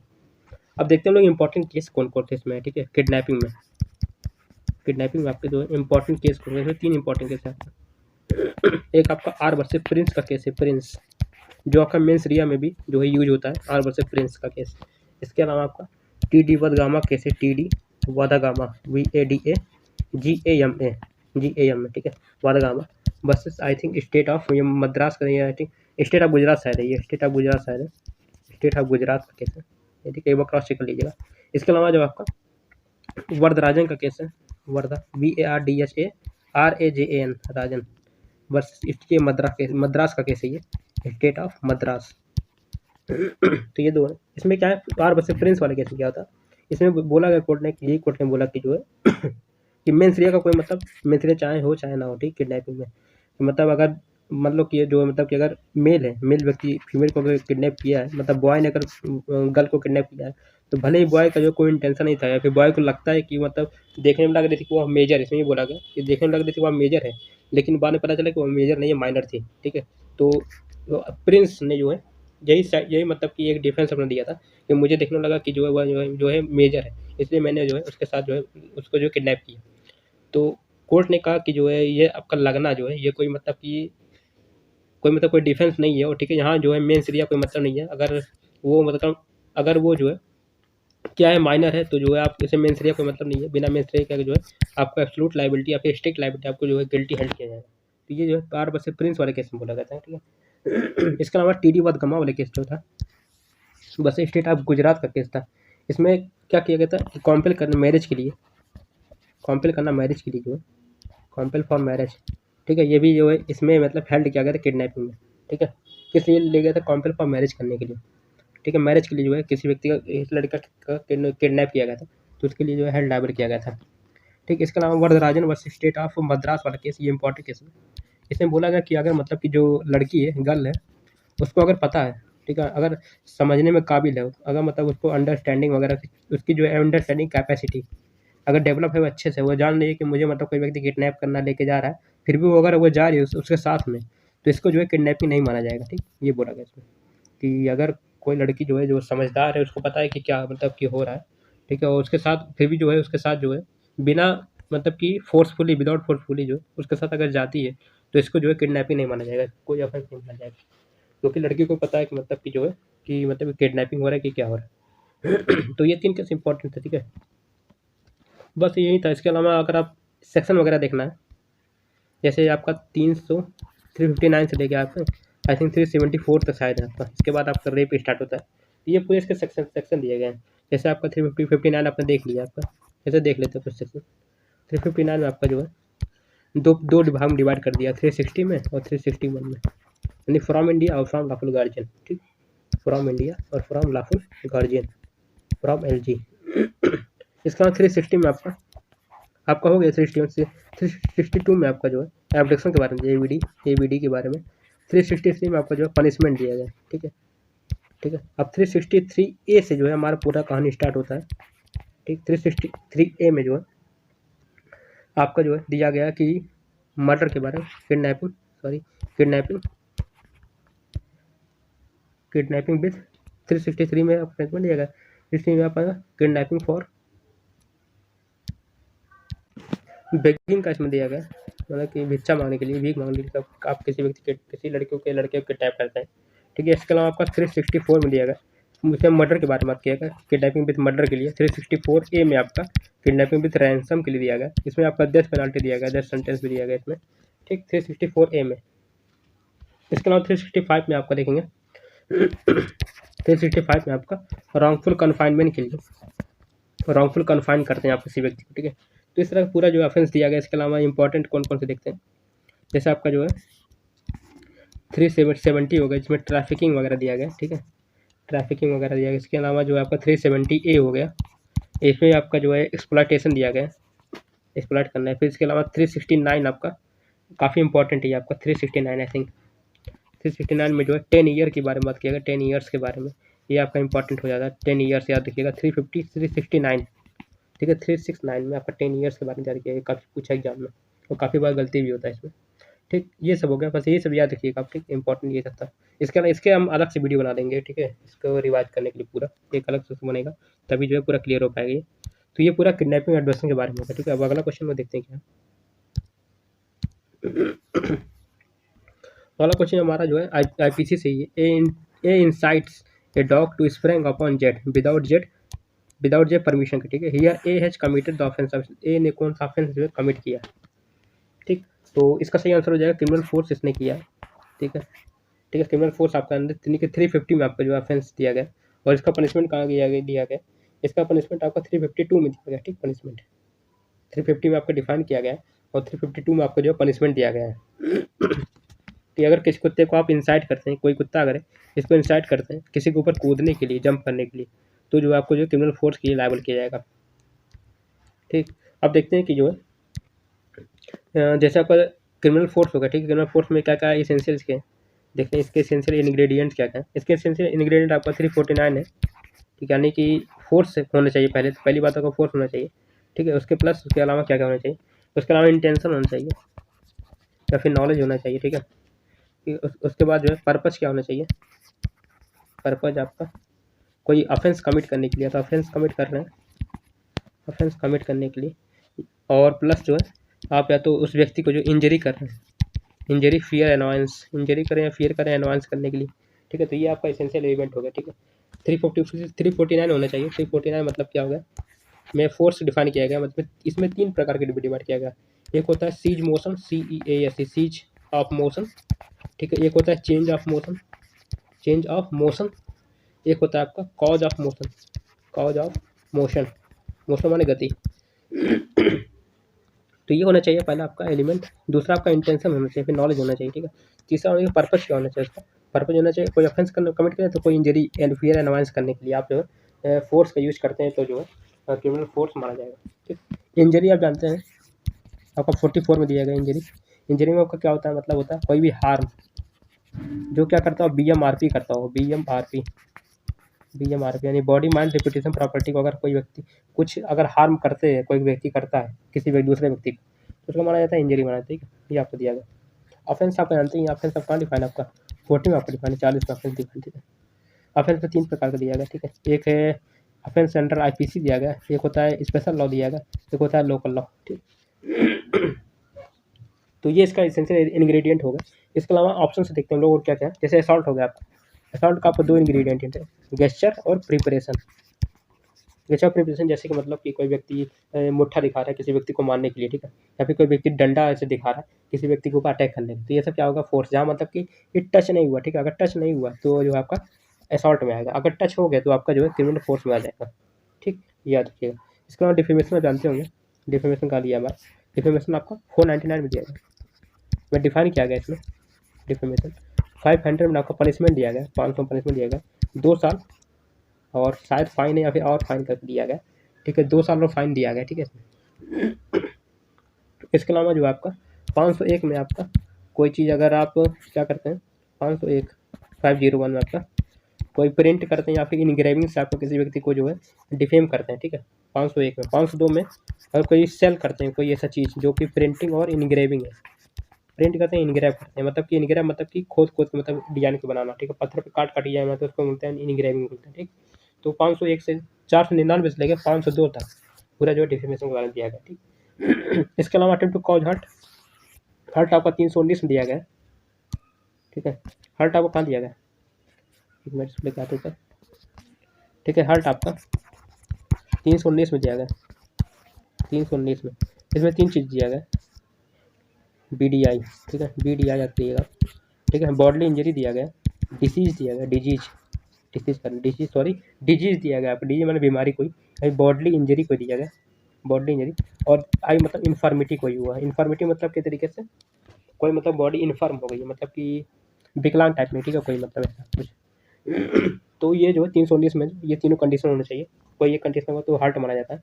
ठीक है, इसके अलावा हार्ट के आप पढ़ते हैं ग्रीवियस हार्ट पढ़ते हैं 320 में, वहाँ 8 प्रकार की चीज़ दी गई, 8 प्रकार की पूछा हुआ है, कितने प्रकार की, 8 प्रकार की। ठीक है, इसके अलावा वॉलंटरी कॉजिंग हर्ट दिया गया, वॉलंटरी कॉजिंग ग्रीवियस हर्ट दिया गया, पूरा जो है सीरीज दिया गया, पूरा सीरीज दिया गया। ठीक है, वॉलंटरी कॉजिंग हर्ट का और ठीक है हर्ट का। ठीक है, क्या याद रखिएगा। ठीक है, 321 में और 323 में जो है वॉलंटरी कॉजिंग हर्ट और वॉलंटरी कॉजिंग ग्रीवियस हर्ट दिया गया। इसके अलावा पनिशमेंट वगैरह भी दिया गया 322 325 में, 323 325 में पनिशमेंट दिया गया। ठीक, तो ये सब पूरा जो है हर्ट के बारे में था। ठीक, और तो बस यही था इतना पूरा, और तो कुछ याद नहीं आ रहा अभी। ठीक है, ये सही होगा। ठीक है, इसके अलावा जो है आप क्रिमिनल ऑफेंस में जो है क्रिमिनल फोर्स में और भी जैसे एग्जांपल लिखते हैं, जैसे मतलब कि किसी औरत का जो है घूंघट उठाना, बिल माने घूंघट उठाना। ठीक है, तो वो भी जो है आपका क्रिमिनल ऑफेंस का एक एग्जांपल दिया हुआ है, तो वो भी याद रखिएगा। 2 एग्जांपल आप याद रखिएगा, एक जो है एक डॉग वाला ठीक है, और एक जो है आपका किसी मतलब कि महिला का जो घूंघट उठाना, वहाँ क्या, वहाँ अपने जो है टच कर दिया। ठीक है, तो वहाँ पे जो क्रिमिनल फोर्स आपका है, जहाँ पे टच कर दिया कुछ तो क्रिमिनल फोर्स है, अगर टच नहीं किया है। जैसे मान लीजिए कुत्ते का एग्जाम्पल अगर है, कुत्ते का एग्जाम्पल वहाँ दिया भी हुआ है ऐसा कि जो है कुत्ते का एग्जाम्पल वहाँ जो क्या करता है, कुत्ते का जो है जो पट्टा होता है उसको जो है ढीला करता है, इसलिए दिखाता है कि मतलब आप तुम्हारे ऊपर जो काटने वाला है, किसी दूसरे व्यक्ति के ऊपर जो है उसको जो बाइट करने वाला है, ठीक है, काटने वाला है।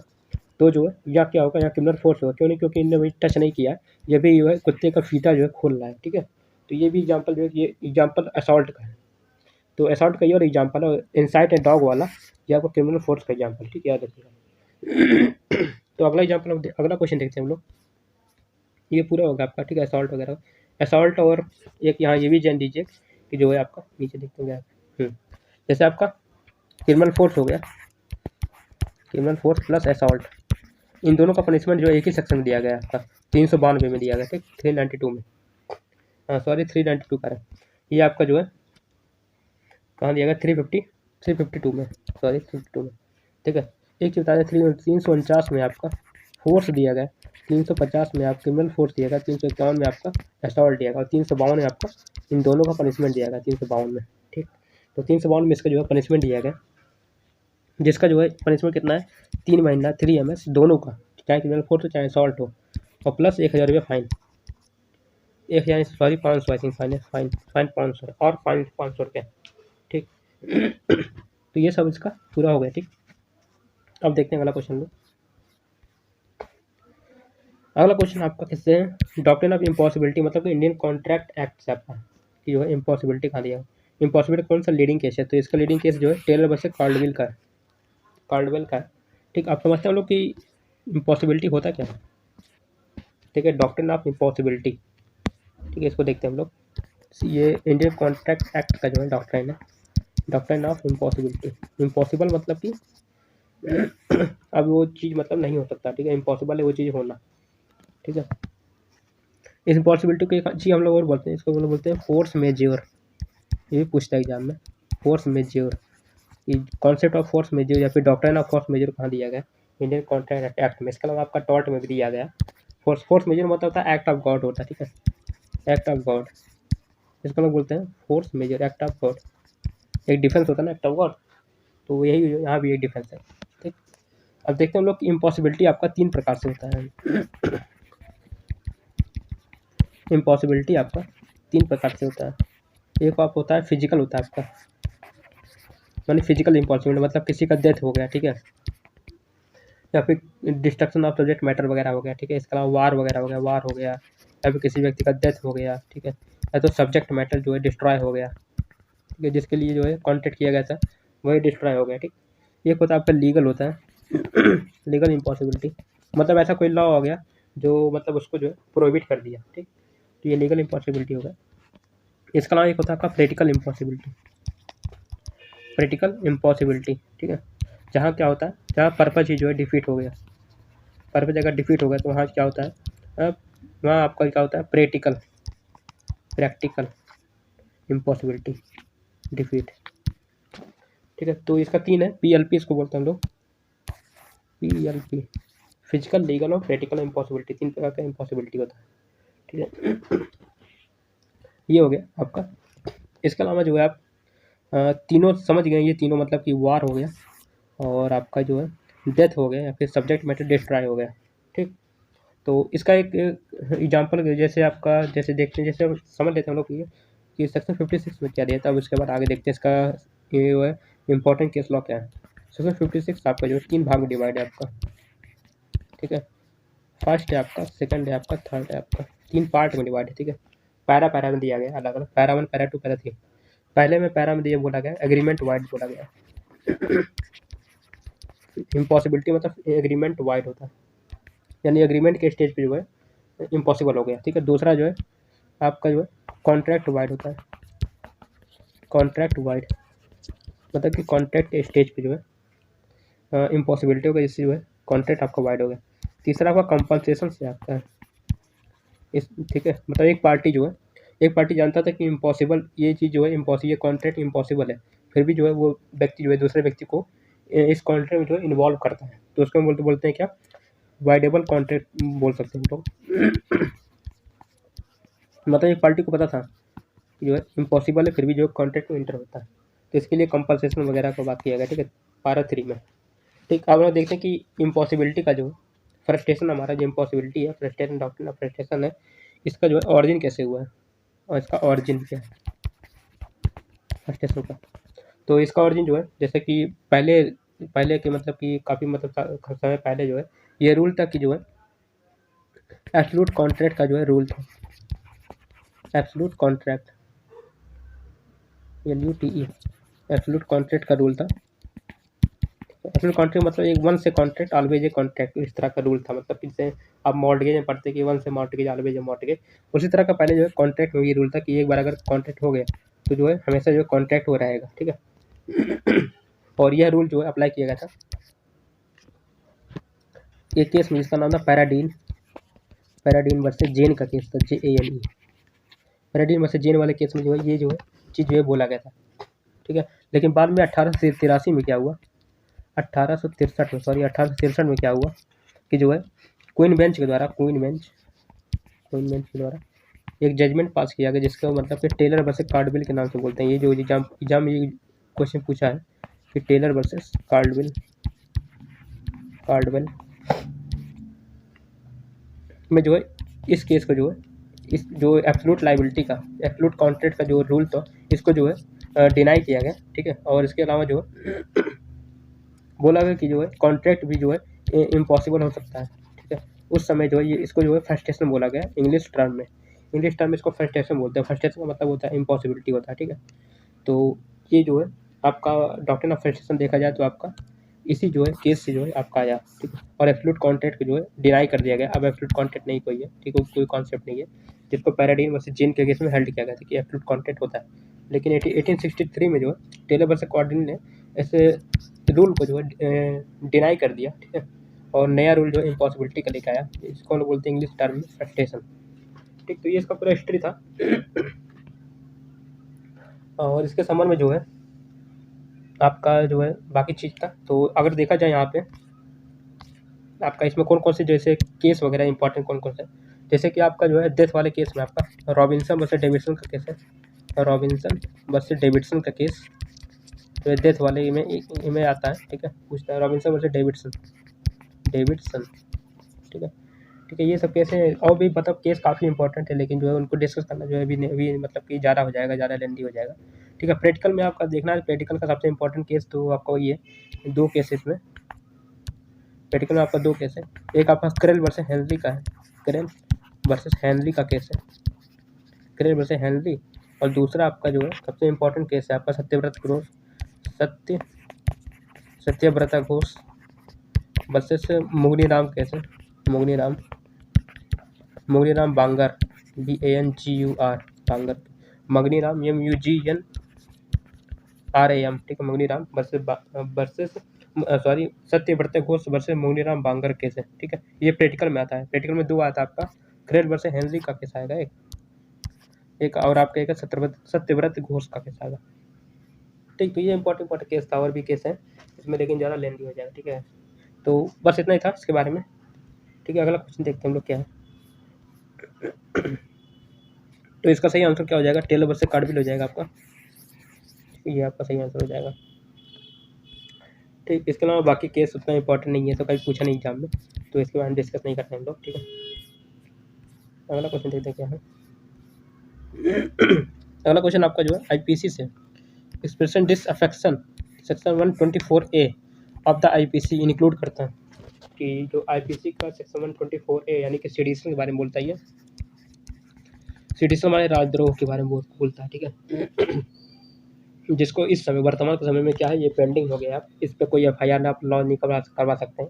इसको भी सुप्रीम कोर्ट ने जो है इसको पेंडिंग में डाल दिया, इसको ख़त्म होने की बात की है, क्योंकि ये जो अंग्रेज के ज़माने का लाया गया कानून है, ठीक है, जो आज के समय में जो है कोई रिलेवेंसी नहीं रखता है।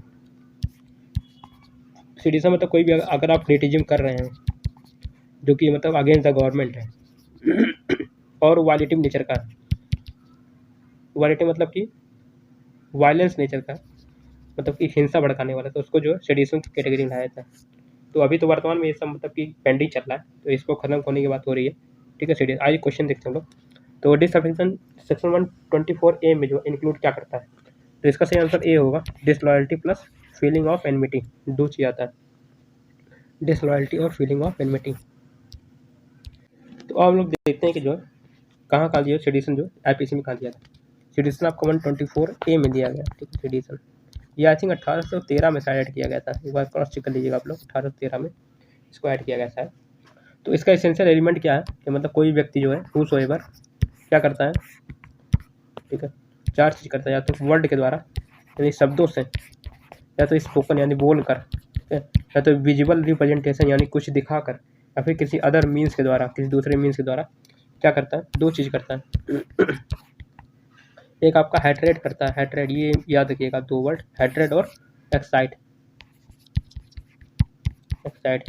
इसका शॉर्टकट क्या है, HE, ही माने वह, ठीक है।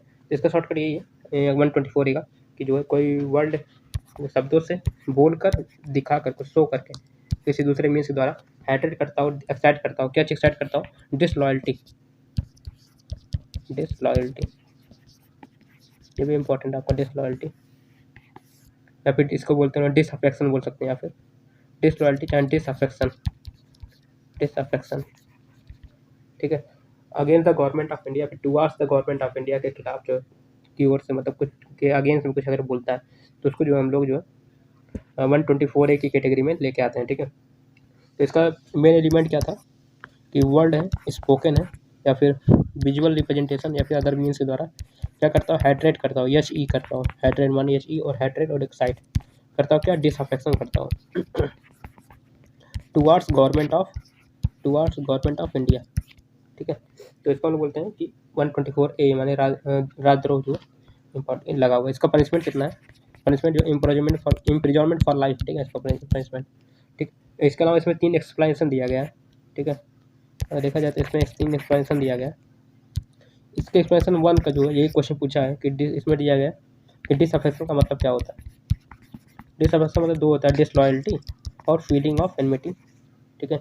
इसके बाद दूसरा इसका बोलता है कि अगर जो है कमेंट कोई करते हैं आप, मतलब कि किसी वैलिड रीजन से, ठीक है, जिसका मतलब कि जिसका मतलब इंटेंशन जो है, या फिर जिसका मतलब कि रिजल्ट जो है क्या होता है, कोई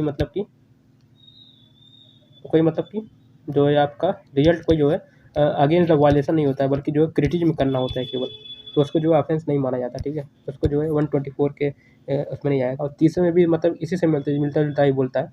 यहाँ जो है एडमिनिस्ट्रेटिव की बात करता है, ठीक है, और यहाँ जो है आई थिंक लीगल की बात करता है, ठीक है, लीगल के बारे में बात करते हैं। तो दोनों में ये बोला गया। मेन पहला वाला एग्जाम्पल इसका इंपॉर्टेंट है, बाकी दोनों कभी पूछता भी नहीं एग्जाम में, ये दोनों कभी नहीं पूछता है। मेन फर्स्ट वाला पूछता है कि जो है जो इस एग्जाम क्वेश्चन पूछा गया कि डिसअफेक्शन मतलब क्या होता है, डिसअफेक्शन मतलब डिसलॉयल्टी और फीलिंग ऑफ एनमिटी होता है। इसके अलावा इसमें 3 इंपॉर्टेंट केस हैं, 3 केसेस में। पहला आपका रामनंदन का केस है, Ramnandan NANDAN versus state of UP का है, state of UP Uttar Pradesh का है, ठीक है। इस वाले केस में बोला गया कि जो है आर्टिकल आपका सेक्शन आपका 124 आपका क्या है, 124A आपका, ये आपका अल्ट्रा वायर्स है, और आर्टिकल 19 का जो है वायलेशन है, ठीक है। आर्टिकल 19 का जो वायलेशन, आप आर्टिकल 19 जानते हैं कि freedom of speech and expression संबंधित था। इसमें 6 क्लॉज है, ठीक है। इसका दूसरा केस आपका था केदारनाथ केस था आपका, केदारनाथ बस स्टेट ऑफ बिहार का केस है, स्टेट ऑफ बिहार केस है। इसमें इसका ओवर रूल्ड किया गया, ठीक है, रामनंदन के केस को, कि जो है अल्ट्रा वायरस नहीं है, ये अल्ट्रा वायर जो है नहीं है आपका, और आर्टिकल 19 का वायलेशन जो है नहीं करता है, ठीक, नहीं करता है। इसको जो ओवर रूल्ड किया गया था, किसको, Ramnandan versus state of UP case को। तीसरा केस आपका था, तीसरा आपका जो SG बोम्बेडकर, ये अभी रिसेंट केस है, ये अभी 2022 से 23 का केस है। SG बोम्बेडकर KERE KERE आपका है versus union of India case है। इस केस में जो है 124A को जो है इसको जो है क्या कर दिया गया, ठीक है, पेंडिंग में कर दिया गया, ठीक है, पेंडिंग में कर दिया गया। उसके बोला गया कि जो है कोई FIR जो है, अगर कोई आता है FIR सेडिशन के संबंध में, तो जो है इसको लॉन्च नहीं किया जाएगा, ठीक है, अभी पेंडिंग में, इसको हटाने की बात हो रही है। तो ये 3 इंपॉर्टेंट केस था, आप याद रखिएगा, ठीक है। पहला रामनंदन का केस है, दूसरा जो है आपका केदारनाथ केस है, तीसरा SG बोम्बेडकर केस है, ठीक। तो ये पूरा हो गया इसके बारे में। और देखते हैं बाकी सब दिया है। हाइड्रेट बताया हमने आपको, या कंटेंट नहीं होगा, यहाँ पर एक्साइट होगा, HE होता है, ठीक है, याद रखिएगा। तो ये इसका क्वेश्चन, अगला क्वेश्चन देखते हैं हम लोग क्या।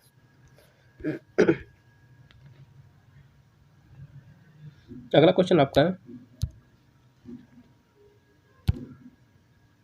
72 से कि बाई कॉन्स्टिट्यूशन 103rd अमेंडमेंट 2019 में which are the following clause was added article 16 में कौन सा क्लॉज ये जो बोला गया आर्टिकल ये जो कॉन्स्टिट्यूशनल अमेंडमेंट 103 का है, ये आपका EWS है, ठीक है, EWS, ठीक है। जनहित अभियान वाला केस है इसका, जनहित अभियान का केस है, अभियान versus I think union of India case था। ये अभी यूपी के मेंस में आया था क्वेश्चन, ये मेंस वाले क्वेश्चन में, GK वाले क्वेश्चन में ये क्वेश्चन पूछा हुआ था, जनहित याचिका अभियान, या फिर लॉ फर्स्ट वाले पेपर में पूछा गया था, ये क्वेश्चन पूछा गया EWS के बारे में, और जनहित याचिका अभियान में क्या कर लिखा। ये 5 जजेज आई थिंक बेंच है, कॉन्स्टिट्यूशनल बेंच का, उसमें जो हेल्ड किया गया था, ठीक है। उसमें जो है EWS को जो है वैलिड डिक्लेयर किया गया था, ठीक है। और 10% रिजर्वेशन को जो है 10% रिजर्वेशन है किसके लिए, जो इकोनॉमिकली वीकर सेक्शन है, ठीक है, उनके लिए जो जनरल कैटेगरी में इकोनॉमी वीकर सेक्शन उनके लिए जो है 10% का रिजर्वेशन को जो है वैलिड डिक्लेयर किया गया था। तो वही बोल रहा है कि कौन सा जो आर्टिकल जो है आर्टिकल 16 का कौन सा क्लॉज जो इसमें ऐड किया गया, तो इसका सही आंसर हो जाएगा आपका फर्स्ट हो जाएगा, ए हो जाएगा। ठीक है, ये आपका यूपी के प्री में भी ये क्वेश्चन आया है, ये क्वेश्चन आपका मेंस में भी आया है, दोनों जगह आया। ये यूपी प्री का ये यूपी 2023 में जो भी आयोजित हुआ था उसी का क्वेश्चन ये है। तो प्री में पूछा, मेंस दोनों जगह पूछा। ठीक है, इसके अलावा ईडब्ल्यूएस अगर देखा जाए तो जनहित याचिका अभियान वाला जनहित अभियान वर्सेस यूनियन ऑफ इंडिया हो गया। इसके अलावा 15 क्लॉज 6 ऐड किया गया और 16 क्लॉज 6 ऐड किया गया। ठीक है, 10% आरक्षण ईडब्ल्यूएस के लिए, याद रखिएगा। ठीक, तो ये पूरा इसके बारे में। इसके अलावा अगर देखा जाए तो और देखते हैं अगर, तो आर्टिकल 15 जो है ये रिजर्वेशन की बात करता है। ये पहली बात तो डिस्क्रिमिनेशन करता है, डिस्क्रिमिनेट को प्रोहिबिट करता है किसी प्रकार का हो, चाहे रिलीजन हो, रेस हो, कास्ट हो, ठीक है, या फिर प्लेस ऑफ बर्थ है, इस आधार पर जो है डिस्क्रिमिनेशन को जो है प्रोहिबिट करता है। तो यहाँ जो है reservation in private public institution की बात करता है, पब्लिक प्लस प्राइवेट इंस्टीट्यूशन, माने कि स्कूल कॉलेज में जो रिजर्वेशन की बात करता है। लेकिन जो आपका 16 है, ये आपका जो है एम्प्लॉयमेंट में रिजर्वेशन की बात करता है, याद रखिएगा, एम्प्लॉयमेंट में रिजर्वेशन की बात करता है। इसके लिए 15 का क्लॉज 4 है और 5 है, इसके 16 का क्लॉज 4 है और 5 है। ठीक, तो याद रखिएगा। इसका पहला केस जानते होंगे आप, कौन सा केस था वो, चंपाकम दोराई राजन वाला। चंपाकम दोराई राजन का पहला केस था 1951 में, 1951 का पहला केस था ये। ठीक है, तो इसके बारे में पूरा वीडियो मैंने बना चुका है ऑलरेडी। अगला क्वेश्चन देखते हैं हम लोग कि a barrister is instructed by an attorney और वकील के द्वारा दैट एन इम्पॉर्टेंट विटनेस, जो इम्पॉर्टेंट विटनेस क्या है, डकैत है, this is a reasonable ground. ठीक है, क्या बोला, this is a reasonable ground और for asking the witness whether he is डकैत। क्या बोलता है कि एक बैरिस्टर जो इंस्ट्रक्ट किया गया अटॉर्नी के द्वारा, वकील के द्वारा, कि इम्पॉर्टेंट विटनेस क्या है, डकैत है, कि यह जो क्वेश्चन जो कि इम्पोर्टेंट विटनेस जो है डकैत है, विटनेस से पूछता है कि क्या तुम डकैत हो, क्या यह रीजनेबल ग्राउंड का क्वेश्चन है कि नहीं है, इसके बारे में बोला गया। और ये बोला कहाँ दिया गया, किस इलस्ट्रेशन का जो है, किस सेक्शन के इलस्ट्रेशन का जो है यह एविडेंस एक्ट में जो है दिया गया। तो इसका सही आंसर आपका बी है, 149 में आपका जो है ये दिया गया है, 149 में।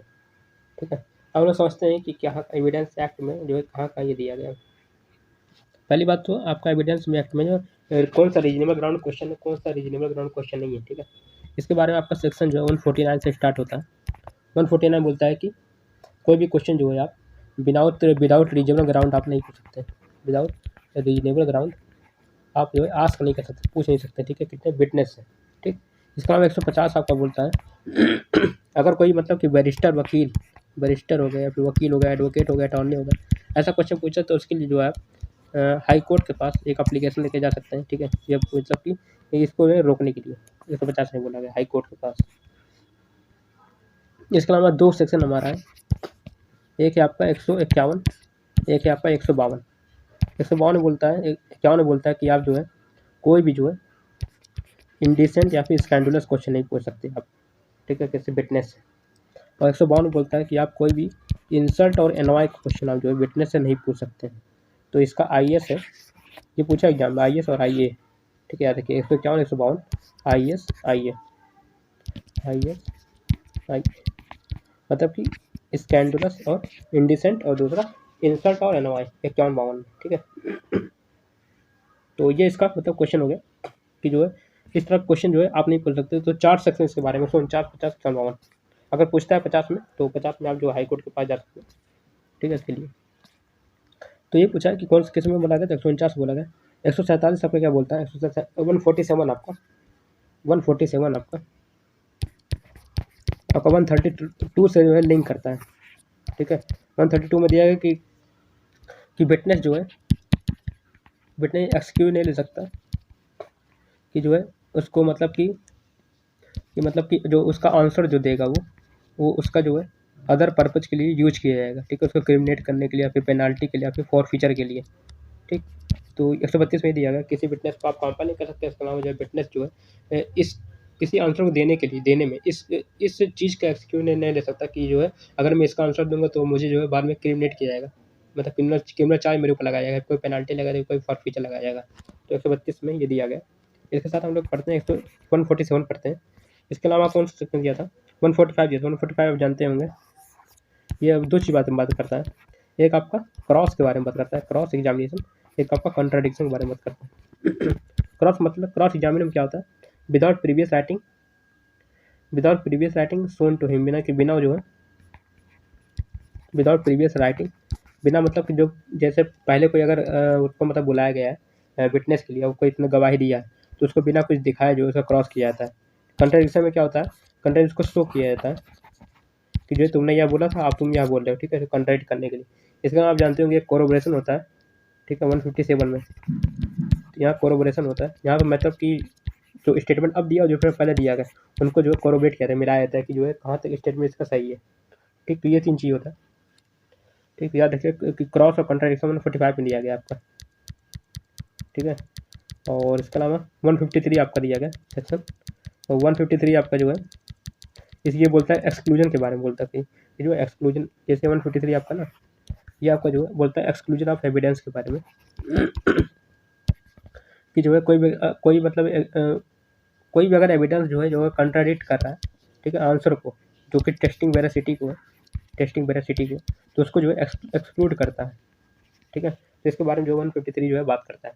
और उसके लिए जो है प्रीजरी का केस आप लेके सकते हैं। प्रीजरी आप कहाँ डिफाइन है? 191 में डिफाइन है IPC में, ठीक है। इसका पनिशमेंट आई थिंक 7 ईयर शायद है, ठीक। तो ये सब आपको दिया गया है 153 में कि जो है एविडेंस को एक्सक्लूड किया जाएगा अगर कोई कंट्राडिक्ट आंसर करता है, ठीक है। किसके संबंध में? टेस्टिंग वेरासिटी के संबंध में। टेस्टिंग वेरासिटी आपको कहाँ दिया गया ये भी देखना है, तो आप 146 पढ़िएगा।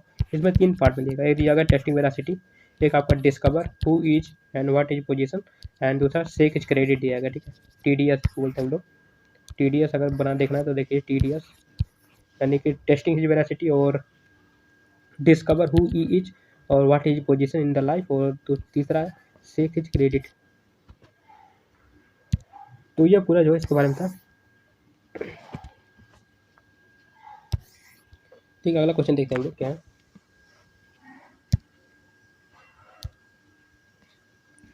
ठीक है। तो ये हो गया, इसका आंसर क्या होगा? 149 होगा। अगला क्वेश्चन है कि one consideration an object of an agreement is partly unlawful under Indian contract act 1872। तो एग्रीमेंट क्या होगा?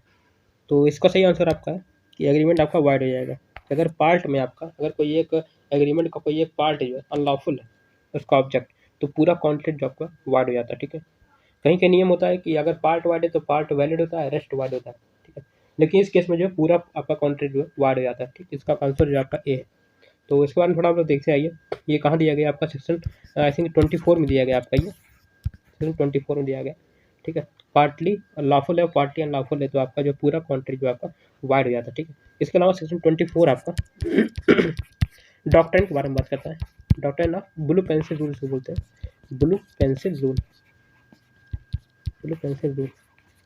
ये क्या बोलता है? ये बोलता है कि अगर पूरा कॉन्ट्रैक्ट, मान लीजिए यहाँ से अधिक कॉन्ट्रैक्ट है, ठीक है, इसके एक पार्ट में अगर जो है फॉल्ट है तो इसके पे एक पार्ट को जो इसको जो एक्सट्रैक्ट कर दिया जाएगा, यानी निकाल के जो बाहर कर दिया जाएगा, और रेस्ट कॉन्ट्रैक्ट आपका जो है रेस्ट कॉन्ट्रैक्ट जो बचा हुआ है ये आपका वैलिड हो जाएगा, ठीक है। तो ये प्रिंसिपल आपका रूल जो है बात करता है। तो लेकिन हमारा सेक्शन 24 आपका क्या है? ये बोलता है कि पूरा कॉन्ट्रैक्ट आपका जो है वाइड हो जाएगा, ठीक। और ब्लू पेंसिल रूल जो है किस केस में आया था? इसका नाम है एटनबर्ग वर्सेस एटनबर्ग या बोलते हैं या फिर एटनबर्ग बोलते हैं, दोनों बोलते हैं। एटनबर्ग याद रखिए, एटनबर्ग वर्सेस लेमिनार्ट का केस है। लेमार्ट या LAMART, लेमिनार्ट में लेमार्ट केस है। इस केस में जो ब्लू पेंसिल रूल को जो लाया गया, ठीक है। इसमें ये मतलब कि जैसे आप पढ़ते हैं ना, आर्टिकल 13 पढ़ते हैं आप, 13(1), 13(2), जो डॉक्ट्रिन ऑफ सेवरिटी की बात करता है, ठीक है। तो ब्लू पेंसिल रूल भी वही बोलता है, ठीक। इसके अलावा और देखना है कॉन्ट्रैक्ट में अगर, तो 24 तो ये दिया हुआ है। 23 आपका बोलता है, सेक्शन 23 आपका बोलता है किसके बारे में आपका बोलता है? तो सेक्शन 23 आपका बोलता है कि कौन से which consideration and object object are lawful or not, कि कौन से कॉन्सिडरेशन और कौन सा ऑब्जेक्ट आपके लॉफुल होते हैं, कौन सा लॉफुल लेते हैं। इसमें 6 ग्राउंड दिया गया, ठीक है। इसका भी शॉर्टकट है FDI FDI FIO FIO। F मतलब होता है कि जो है फॉरबिडन बाय लॉ हो, या फिर defeat the provision of law, या फिर इंजरी हो, या फिर जो है आपका फ्रॉडुलेंटली हो, या फिर इमोरल हो आपका, या फिर अपोज टू पब्लिक पॉलिसी हो, अपोज टू पब्लिक पॉलिसी। तो FDI FIO याद रखिएगा इसका, FDI FIO, ठीक है। 6 ग्राउंड कि पहला है आपका forbidden by law, defeat the provision of law, injury हो, ठीक है, इसका फ्रॉडुलेंट हो आपका, फिर इसका इमोरल हो, फिर अपोज टू पब्लिक पॉलिसी हो, ठीक है। ये सेक्शन 23 बोलता है कि जो है कौन सा कॉन्ट्रैक्ट आपका, कौन सा कंसिडरेशन आपका लॉफुल है, कौन सा लॉफुल नहीं है, ठीक है। कौन सा कंसिडरेशन, कौन सा ऑब्जेक्ट लॉफुल है, कौन सा लॉफुल नहीं है, ठीक। दोनों बात करता है, कंसिडरेशन बात करता है, ऑब्जेक्ट बात करता है। इसका सेक्शन 25 आप जानते होंगे, अवेयर होंगे इससे, 55 से, कि जो है agreement without consideration agreement without consideration क्या होता है, वाइड होता है, ठीक है। यानी बिना कंसिडरेशन के जो है आपका वाइड होता है। कुछ ना कुछ कंसिडरेशन होना चाहिए। कंसिडरेशन कोई मतलब वैल्यू नहीं है, कोई भी वैल्यू हो सकता है, ठीक है, चाहे इनएडिक्वेट भी हो सकता है, वो भी कंसिडरेशन वैलिड होता है, लेकिन जो है कुछ कंसिडरेशन आपका होना चाहिए, और बिना कंसिडरेशन क्या होता है, वाइड होता है। इसका एक्सेप्शन दिया गया, जैसे आपका जैसे आपका नेचुरल लव एंड अफेक्शन है, नेचुरल लव एंड अफेक्शन है आपका, ठीक है। इसके अलावा पास्ट वॉलंटरी सर्विस है, पास्ट वॉलंटरी सर्विस आपका PVS है। इसके अलावा टाइम बार डेप्ट है आपका, टाइम बार, ये कहीं भी पूछता है एग्जाम में, ये वाला टाइम बार डेप्ट वाला। इसके अलावा गिफ्ट हो गया, ठीक है। इसके अलावा बेलमेंट आपका हो गया। इसके अलावा आप पढ़ते होंगे एजेंसी, पढ़ते होंगे एजेंसी का सेक्शन 185 पढ़ते होंगे, ठीक है। वो बोलता है कि एजेंसी के लिए कंसिडरेशन आवश्यक नहीं है, ठीक है। आपका गिफ्ट आपका कहाँ दिया गया, गिफ्ट आपका दिया गया TPA में दिया गया, आपका सेक्शन 122 में दिया गया, ठीक है। 122 से 129 तक दिया गया, ठीक है। इसके अलावा आपका बेलमेंट है, बेलमेंट ये आपको 148 में दिया गया, बेलमेंट 148 में आपका दिया गया, 148 आई थिंक 171 तक शायद है, एक बार क्रॉस चेक कर लीजिएगा, लेकिन 148 में दिया गया, ठीक है। इसके अलावा अगर हम देखें कि नेचुरल लव एंड अफेक्शन क्या होना चाहिए, ये इसके लिए कुछ कंडीशन होना चाहिए, जैसे आपका राइटिंग प्लस रजिस्टर्ड होना चाहिए, रजिस्टर्ड प्लस राइटिंग होना चाहिए, ठीक है।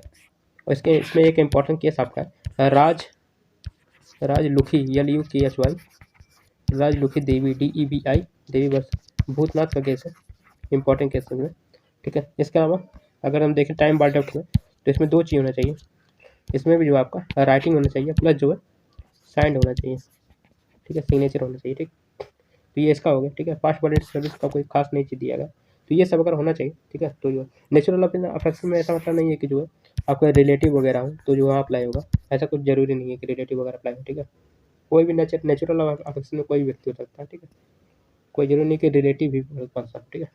तो ये सब पूरा इसके बारे में था। अब हम लोग अगला क्वेश्चन देखते हैं क्या है। इसके अलावा आपका कि जो है इसका तो आंसर आपका हो गया, ठीक है। 23 और 25 जान गए। 23 में आपका कंसिडरेशन, कौन सा कंसिडरेशन, कौन सा ऑब्जेक्ट हो, लॉफुल है, कौन सा लॉफुल नहीं है, 23 के बारे में बात करें। 24 वाला क्वेश्चन ही पूछा है, तो 24 वाले में जो क्वेश्चन है कंसिडरेशन ऑब्जेक्ट अगर पार्टली अनलॉफुल है, तो पूरा कॉन्ट्रैक्ट क्या हो जाएगा, एग्रीमेंट जो आपका हो जाएगा। एग्रीमेंट आपका कहाँ डिफाइन किया गया, एग्रीमेंट आपका देखा जाए सेक्शन 2E में डिफाइन किया गया, ठीक है। अगर डिफरेंशियल क्लॉज देखना है तो डिफरेंशियल क्लॉज देख लो, जैसे कि आपका इसको थोड़ा मिटा देते हम लोग, नीचे मिटा देते हैं, कि जो है पूरा कॉन्ट्रैक्ट देख लेते हैं क्या क्या डिफरेंस कहाँ का दिया गया। जैसे आपका 2A में दिया गया प्रॉमिस दिया गया, प्रॉमिस, ठीक है। B में आपका प्रॉमिसर और प्रॉमिजी दिया गया, ठीक है। C में आपका एक्सेप्टेंस दिया गया, ठीक है। D में आपका कंसिडरेशन दिया गया, डी कंसिडरेशन, कंसिडरेशन में D आता है ना, तो कंसिडरेशन याद लीजिएगा, ठीक है। E में आपका एग्रीमेंट दिया गया, एग्रीमेंट में डबल E आता है, डबल E से एग्रीमेंट याद हो गया। F में आपका रेसिप्रोकल आता है, रेसिप्रोकल कॉन्ट्रैक्ट आपका एग्रीमेंट आता है, तो वहाँ हो गया ABCDEF, ठीक है। G में आपका वाइड एग्रीमेंट आता है, आपका वाइड एग्रीमेंट, ठीक है। H में आपका वैलिड कॉन्ट्रैक्ट आता है, वैलिड कॉन्ट्रैक्ट GHI। I में आपका जो है वाइडेबल कॉन्ट्रैक्ट आता है, वाइडेबल कॉन्ट्रैक्ट। और J में आपका है वैलिड ये आपका वैलिड कॉन्ट्रैक्ट, यहाँ पर आपको वाइड कॉन्ट्रैक्ट होता है, लास्ट में आपको वाइड कॉन्ट्रैक्ट GHI आपका क्या है, कॉन्ट्रैक्ट के बारे में, एक वैलिड है, वाइडेबल है, वाइड, ठीक है, याद रखिए। तो ये पूरा इसका जो है सेक्शन हो गया। ठीक, अगला क्वेश्चन देख लेते हैं हम लोग। तो ये सब मेथड है याद करने का, और फिर बार बार इसी तरह अगर रिवाइज करेंगे ना तो आपको भी ये सब याद हो जाएगा बाय हार्ट, जैसे हमको याद हो गया। ठीक, तो अगला क्वेश्चन देखते हैं हम लोग। कौन सा जो है पेयर मैच नहीं करता। तो एक्सटॉर्शन आपका 383 में दिया गया, सही है आपका। थेफ्ट आपका 378 में दिया गया, ये भी सही है आपका। ठीक है, डकैती आपका 391 में आपका दिया गया। ठीक है, 319 आपका सही है। इसका बाद रॉबरी आपका 389 में दिया गया, ये जो कि गलती है, आपका 390 में दिया गया रॉबरी। ठीक है, 390 में आपका रॉबरी दिया गया। ठीक, तो इसका कौन सा गलत है, इसमें डी ऑप्शन आपका गलत हो जाएगा। ठीक है, कौन सा मैच नहीं करता। तो हम लोग देखते हैं कि एक्सटॉर्शन, थेफ्ट, डकैती ये सब है क्या पूरा। जैसा को हम लोग देखते हैं, पहले थेफ्ट देखते हैं। थेफ्ट 378 में आपका डिफाइन किया गया। ठीक है, डेफिनेशन का क्या है, शॉर्टकट इसका डेफिनेशन क्या है, मतलब एसेंशियल इवेंट क्या है। इसके लिए डिसऑनेस्टी होना चाहिए, डिसऑनेस्टली होना चाहिए। कहाँ दिया गया, 24 में दिया गया डिसऑनेस्टली। 25 में फ्रॉडलेंटली दिया गया। डिसऑनेस्टी होना चाहिए। इसके अलावा विदाउट परमिशन होना चाहिए, विदाउट परमिशन।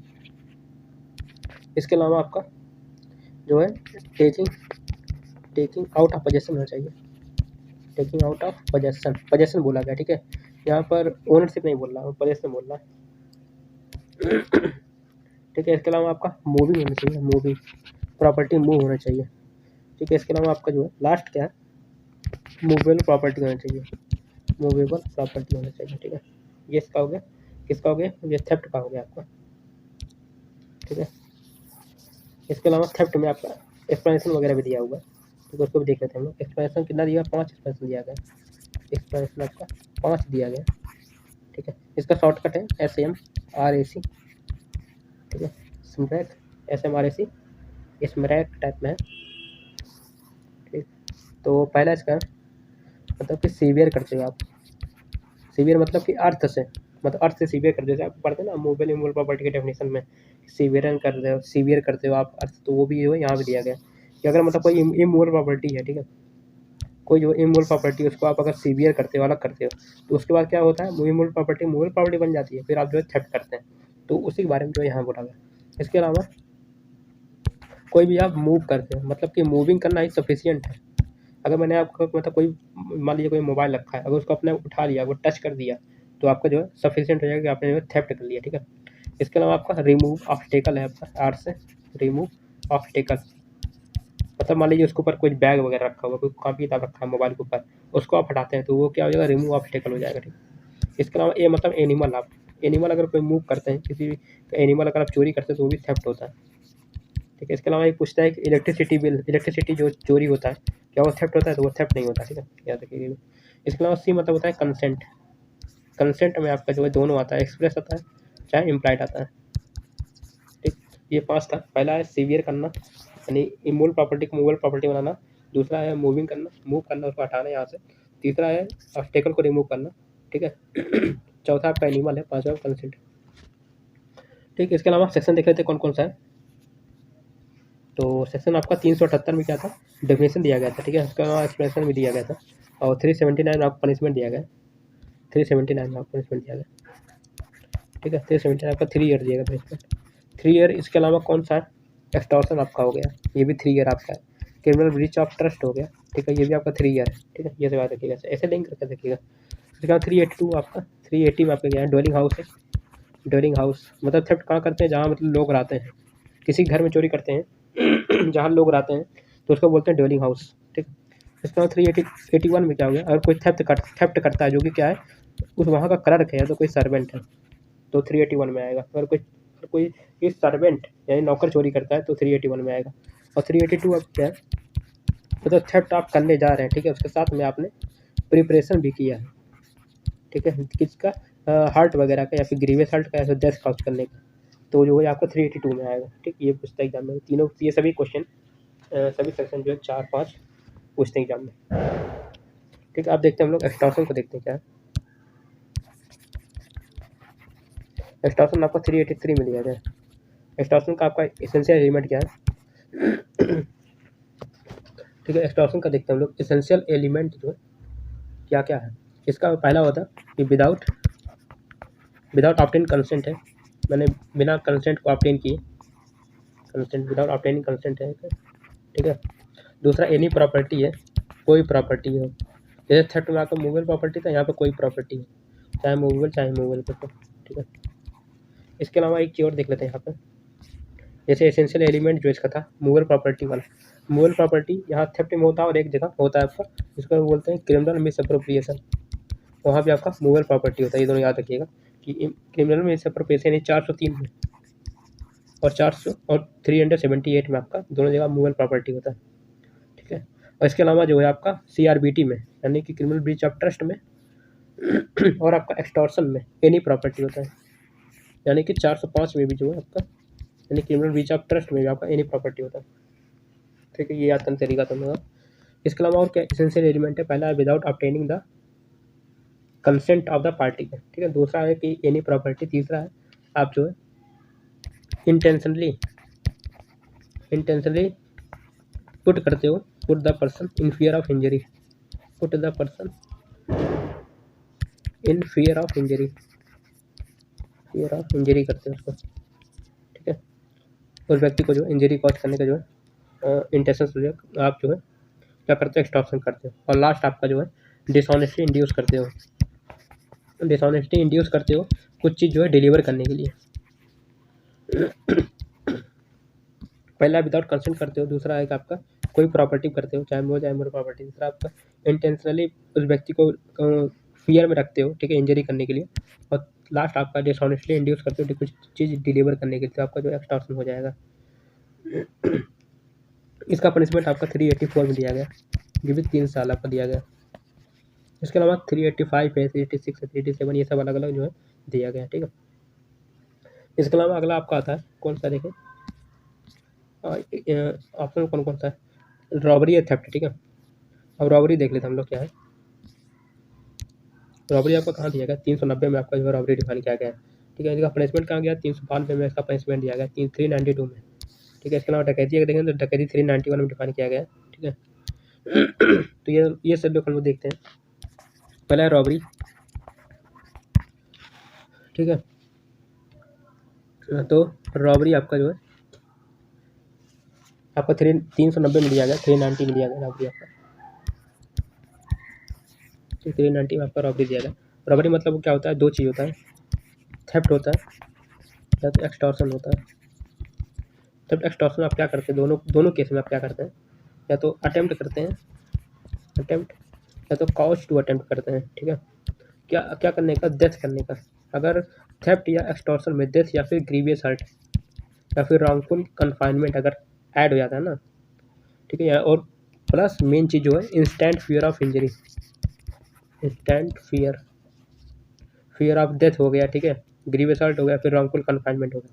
अगर इंस्टेंट फियर है आपका, मतलब तुरंत अगर करने को तैयार है वो, तो आपका जो है वो जो है थेफ्ट या फिर एक्सटॉर्शन रॉबरी में कन्वर्ट हो जाता है, ठीक है, रॉबरी में आ जाता है आपका, रॉबरी में, ठीक। थेफ्ट और एक्सटॉर्शन जो है मिलकर जो है रॉबरी बनता है। और रॉबरी जो है, रॉबरी अगर रॉबरी जो है 5 व्यक्ति के द्वारा किया जाता है, 5 प्लस मोर, तो ये रॉबरी आपका क्या हो जाता है, 5 प्लस मोर डकैती बन जाता है आपका, डकैती, जो आपका 391 में जो है डिफाइन किया गया है। इसके अलावा प्लस प्रिजन्स वगैरह होता है, प्रिजन्स कर रहे हैं एक साथ सब लोग खड़े हैं, ठीक है। इसके अलावा ऐड भी कर रहे हैं, तो ये सब अदर एलिमेंट है। मेन एलिमेंट इसका 5 या 5 से ज़्यादा और प्लस रॉबरी, तो ये डकैती बन जाता है। और रॉबरी कैसे बनता है आपका, थेफ्ट से बनता है, एक्सटॉर्शन बनता है, जो कि इंस्टेंट फियर ऑफ डेथ होता है, ग्रीवियस हर्ट होता है, फिर रॉन्गफुल कन्फाइनमेंट होता है, ठीक है। देखिए अब देख लेते हैं सेक्शन वगैरह क्या क्या है, डेफिनेशन समझ गए सब लोग, ठीक है। सेक्शन कौन से सेक्शन इसके हैं, जैसे आपका रॉबरी अगर देखा जाए तो रॉबरी आपका 4 जगह है, ठीक है।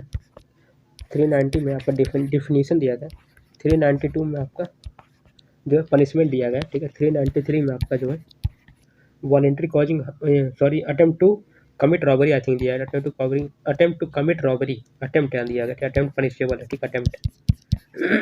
जैसे अटेम्प्ट क्या था 511 में होता है, लेकिन इसका अटेम्प्ट स्पेशली दिया गया है यहाँ पे, ठीक है। इसके अलावा 393 है। 394 आपका वॉलेंट्री कॉजिंग हर्ट भी इसमें आता है। क्या होता है, रॉबरी कर उसका वॉलेंट्री कॉजिंग हर्ट भी कर। ये आपका डेफिनेशन है, ये आपका पनिशमेंट है। पनिशमेंट दो पार्ट में डिवाइड है ना। जैसे कि अगर नॉर्मल आप रॉबरी करते हैं, नॉर्मल अगर आप रॉबरी करते हैं तो उसके लिए 10 ईयर प्लस फाइन। अगर आप सनसेट की बात करते हैं, यानी आफ्टर सनसेट और बिफोर सनशाइन करते हैं तो इसके लिए 14 ईयर्स आप पनिशमेंट है। 14 ईयर्स प्लस फाइन भी है, याद रखिए पूछता एग्जाम में। ये सनसेट के बाद यानी कि सूरज ढलने के बाद और सूरज आने से पहले, उगने से पहले, सुबह मॉर्निंग में उसके पहले करते हैं तो वही पनिशमेंट जो है सेम पनिशमेंट रॉबरी का 14 ईयर्स हो जाता है। और अगर देखा जाए तो लिंक करना है आपको तो एक चीज़ लिंक कर सकते हैं कि जो है आफ्टर सनसेट और आफ्टर सनशाइन वाला सीआरपीसी में भी दिया गया है एक जगह कि आप जो है किसी वुमेन को अरेस्ट नहीं कर सकते आफ्टर सनसेट और बिफोर सनशाइन। ये आपको दिया गया सेक्शन 46 के क्लॉज 4 में दिया गया। ठीक, जहाँ पर लिखा गया कि 46 बोलता है कि अरेस्ट हाउ मेड, अरेस्ट कैसे बनता है। तो ये एक लिंकिंग का भी था, याद आ गया, बता दिया। और 393 में आपका अटेम्प्ट टू कमिट रॉबरी है। इसके बाद 394 में आपका वॉलेंट्री कॉजिंग हर्ट है। वॉलेंट्री कॉजिंग हर्ट, ये रॉबरी का हो गया। अब डकैती देख लेते हैं हम क्या क्या है। डकैती का हमने बताया अभी को सेक्शन 391 में जो है डकैती दिया गया। डकैती का इसी तरह पढ़ लेते हैं, ठीक है।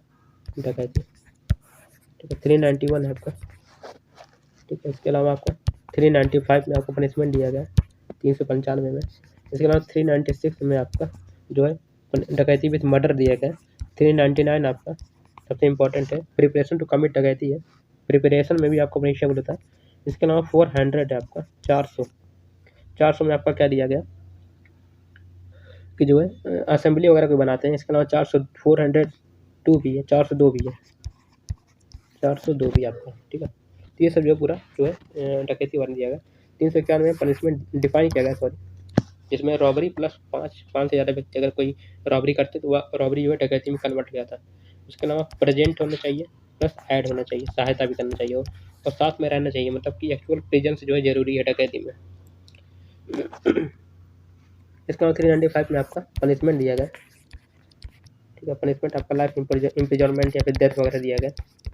डेथ नहीं दिया गया, लाइफ इम्प्रिजनमेंट से दिया गया, डेथ नहीं दिया गया, ठीक है। 396 में आपका जो है पनिशमेंट विथ मर्डर, डकैती विथ मर्डर, डकैती का नहीं आ रहे हैं साथ में मर्डर भी कर दिया तो 396 हो जाएगा। इसके अलावा ये इंपॉर्टेंट आपका 399, ये बोलता है कि प्रिपरेशन के स्टेज पे भी डकैती जो है पनिशेबल है, पनिशमेंट प्रोवाइड है। इसके अलावा पूरे आईपीसी में जो है प्रिपरेशन के स्टेज पे जो पनिशमेंट कहाँ कहाँ दिया गया। जैसे आप जानते हैं ना 4 स्टेज होता है क्राइम का। पहला होता है प्रिपरेशन करते हैं आप, पहला आपका जो है इंटेंशन होना चाहिए, ठीक है, ह्यूमन बीइंग होना चाहिए, ठीक है। उसके बाद इंटेंशन होना चाहिए, मेंसरिया वगैरह होना चाहिए। फिर उसके बाद प्रिपरेशन करते हैं, ठीक है। फिर उसके बाद जो है अटेम्प्ट करते हैं, फिर उसके बाद जो है कमीशन करते हैं। तो ये सब एलिमेंट है जिसका प्रिपरेशन के स्टेज पे जो यहाँ की बात कर रही है। अटेम्प्ट में तो हर जगह अटेम्प्ट पनिशेबल होता है। 511 नहीं होगा तो 511, अगर होगा तो स्पेशल ऑफेंस होगा तो वो दिया रहेगा, अगर नहीं दिया तो 511 अप्लाई होता है। तो अगर इस स्टेज पे देखा जाए तो कहाँ पूरे आईपीसी में 3 जगह जो है प्रिपरेशन को जो है पनिशेबल माना गया है। 3 सेक्शन है आपका, एक सेक्शन आपका 122 है, एक आपका 126 है, एक आपका 399 ये वाला डकैती वाला। ये 3 जगह जो है प्रिपरेशन के स्टेज पे जो है पनिशमेंट जो है दिया गया, ठीक। इसके अलावा 400 आपका 402 है, 402 में असेंबली वगैरह है। और 400 वाला भी याद नहीं आ रहा शायद, 400 में ये शायद है क्या, गैंग ऑफ डकैत वगैरह शायद है। एक बार देखो देख लीजिएगा, गैंग ऑफ डकैत वगैरह है 400 में, 400 में, ठीक। ये पूरा इसके बारे में होगा, काफ़ी लंबा हो गया ये वाला हो गया, ठीक। तो ये पूरा दिएगा। अब देखते हैं हम लोग अगला क्वेश्चन देखते हैं कि जो है क्या है। Which one of the following is not correctly match, कौन सा जो है करेक्टली मैच नहीं है, ये भी काफ़ी बड़ा हो जाएगा। तो ये आपका डिग्री सही दिया गया, ये आपका ऑर्डर ये आपका गलत दिया है, ये आपका 214 में क्लॉज 14 आपका दिया गया, ये आपका सही है, ये भी आपका सही है, ठीक है। अब सभी के बारे में हम लोग देखते हैं, डिस्कस कर लेते हैं एक साथ। थोड़ा मिटा देते हैं इन लोग को। जैसे आप जानते हैं कि डिग्री वगैरह में, डिग्री आपका 22 में डिफाइन है, इसके अलावा ऑर्डर 214 में आप लिंक कर सकते हैं, ठीक है। तो डिग्री में जो है क्या क्या एलिमेंट इसके हैं इसको हम लोग देखते हैं। डिक्री मतलब क्या होता है, फॉर्मल एक्सप्रेशन ऑफ एडजुडिकेशन होता है, ठीक है। इसके अलावा conclusively determine the right of the parties होता है, ठीक है। डिक्री आपका दो होता है, formal expression of an adjudication, एक होता है conclusive determine the right of the parties with regard to all any of the matter. इसके अलावा डिक्री में देखते हैं हम लोग कि जो है कितने प्रकार का डिक्री होता है। डिक्री जैसे आपका लीगल डिक्री हो गया, सॉरी इलीगल डिक्री हो गया, ठीक है। पूरा लिस्ट देखते हैं हम लोग, नेक्स्ट पेज से देखते हैं, ये सही रहेगा। जैसे आपको डिक्री का टाइप,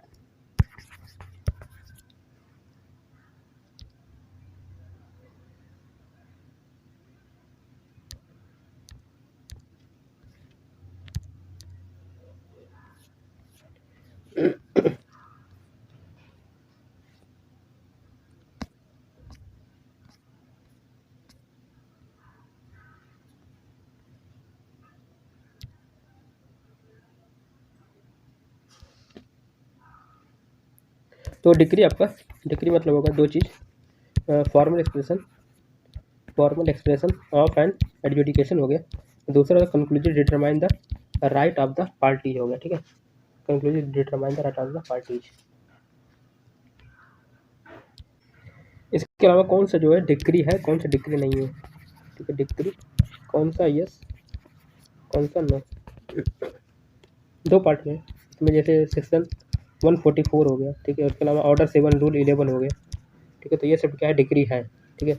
इसके अलावा order from which an appeal lie, जिससे अपील होता है, ठीक है। ऑर्डर टू अपील होता है, वो डिक्री नहीं होता, ठीक है। इसके अलावा ऑर्डर जो डिसमिसल फॉर डिफॉल्ट है, DD dismissal for default, DFT dismissal for default, ऐसे ऑर्डर होते हैं, इनको जो है डिक्री नहीं माना जाता, ठीक है। तो ये दोनों हो गए, ठीक है। कौन सा है कौन सा नहीं है।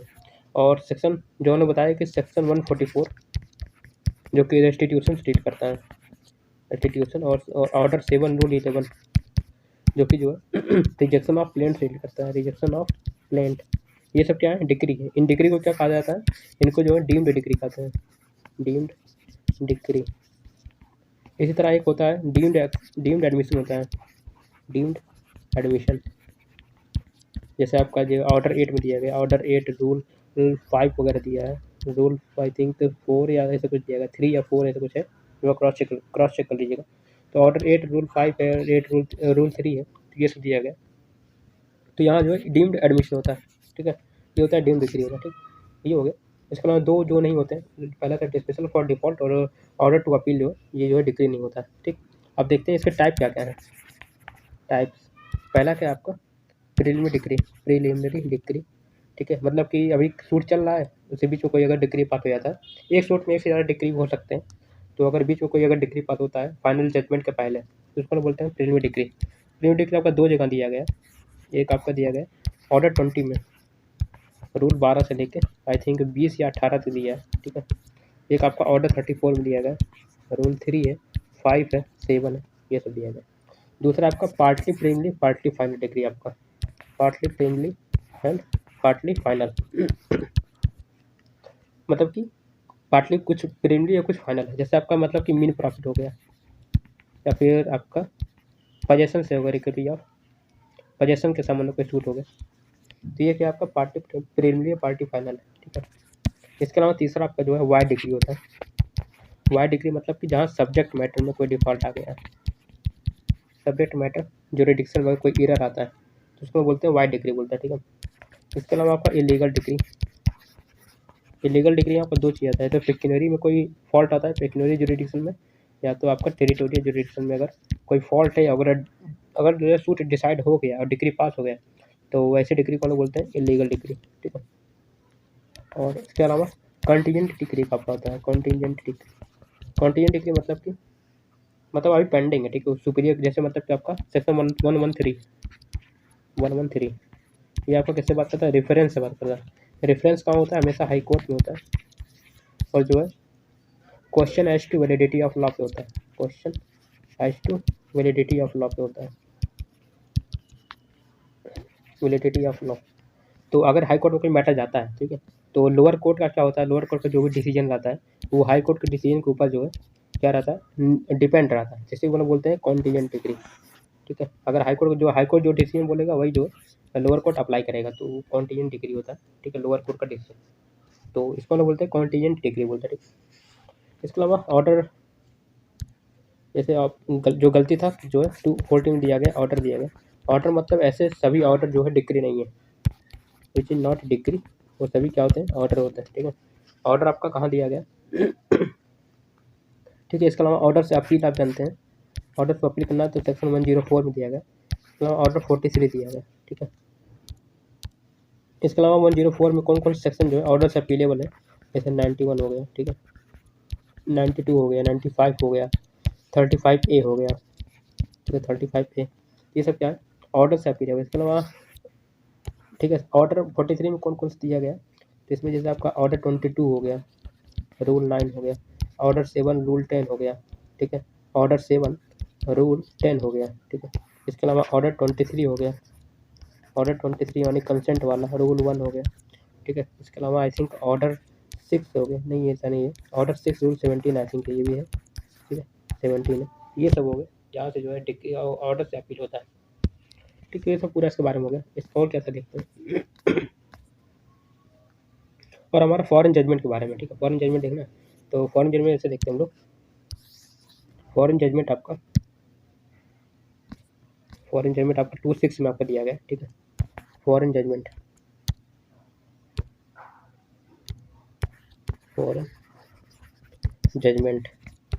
आपका 26 में डिफाइन है। ठीक है, इसके अलावा फॉरेन जजमेंट आपका 3 जगह और दिया गया है, 2 CPC में दिया गया, 1 एविडेंस में दिया गया। CPC में सेक्शन 30 में दिया गया, सेक्शन 14 में दिया गया, और इंडियन एविडेंस एक्ट में दिया गया, सेक्शन 86 में दिया गया। सेक्शन 86 में जो प्रिजम्पशन की बात करता है ना फॉरेन जजमेंट के, तो वहाँ दिया गया। इसमें कौन सा प्रिजम्पशन है, मे प्रिजम्पशन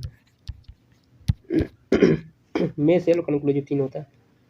ठीक है, मे यानी कि 86 से लेके आपका 90A तक मे का बात करता है, जिसमें से सेक्शन 89 को जो है इंक्लूड नहीं किया था। सेक्शन 89 जो है सेल प्रिजम्पशन की बात करता है। इसके अलावा मे प्रिजम्पशन आपका सेक्शन 113A करता है, इसके अलावा सेक्शन आपका 114 भी करता है मे प्रिजम्पशन। ठीक है, तो ये सब है। और सेल का अगर देखना है तो सेल में आपका 79 से लेके 85C तक हो जाएगा, 85C, C for cat plus 89। ठीक है, ये हो गया सेल प्रिजम्पशन। इसके अलावा 113 भी हो गया। ठीक है, इसके अलावा जो है आपका 114 हो गया, 114A हो गया, ये सब सेल प्रिजम्पशन है। ये कंक्लूसिव प्रूफ आप जानते हैं 141, 112, 113। ठीक है, सेक्शन 113 में क्या दिया गया कि फॉरेन जजमेंट जो है कब जो है जो कंक्लूसिव, वैसे फॉरेन जजमेंट क्या होता है, कंक्लूसिव होता है। ठीक है, कंक्लूसिव होता है। ठीक, लेकिन कुछ जगह पे जो एक्सेप्शन का दिया गया जहाँ कंक्लूसिव नहीं होता है।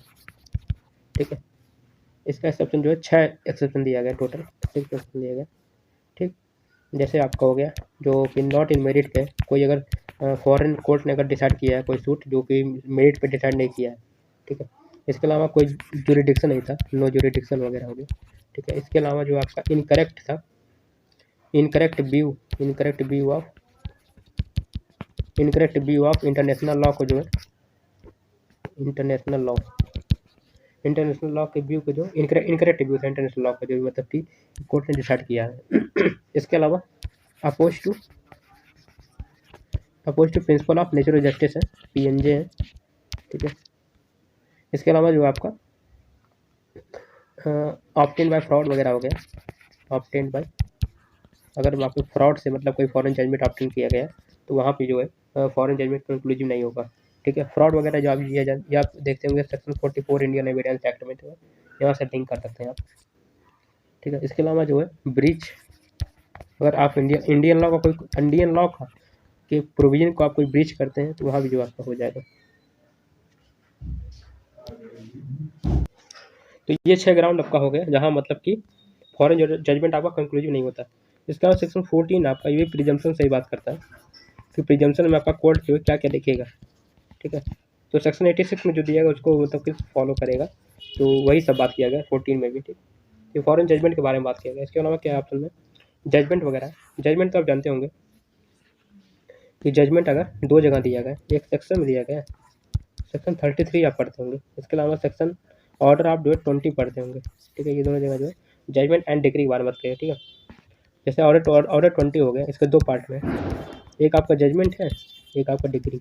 एक चीज़ आप हमेशा याद रखिएगा कि जजमेंट जो है पहले आता है, ठीक है, बाद में डिग्री आता है, पहले जजमेंट आपका, हमेशा याद रखिएगा, कन्फ्यूजन मत रहिए, पहले डिग्री आता है कि जजमेंट आता है। पहले आपका जजमेंट आता है, फिर डिग्री आता है, ठीक है। जजमेंट आपका रूल 1 से लेकर 5 तक दिया गया है, रूल 5 तक। ये आपका रूल 6 से लेके रूल आई थिंक 20 तक दिया गया है, 21 तक जो भी दिया गया पूरा जो है डिग्री बात करता है। सबसे पहले जजमेंट पास होता है। जजमेंट जनरल नियम क्या है कि जजमेंट जो है तुरंत पास होने चाहिए, लेकिन अगर डिले हो रहा है तो मैक्सिमम जो है 30 डेज का जो है डिले होना चाहिए, 30 डेज का डिले जो अलाउ होता है। और डिग्री कब होता है? 15 दिन के अंदर, within 15 days from the date of judgment. Judgment से 15 दिन के अंदर जो डिग्री पास होना चाहिए, और जो है जजमेंट जो है 30 दिन के अंदर जो पास होना चाहिए, ठीक। तो इसके बारे में पूरा हो गया, ठीक। तो ये पूरा हो गया इसके बारे में, बस अपने कुछ बचा इस ऑप्शन में। तो इसका सही आंसर क्या हो जाएगा? बी हो जाएगा। ये जो है गलत है, 214 में दिया गया आपको, ठीक है। अगला क्वेश्चन देखते हैं लोग, इसको मिटा देते हैं हम लोग,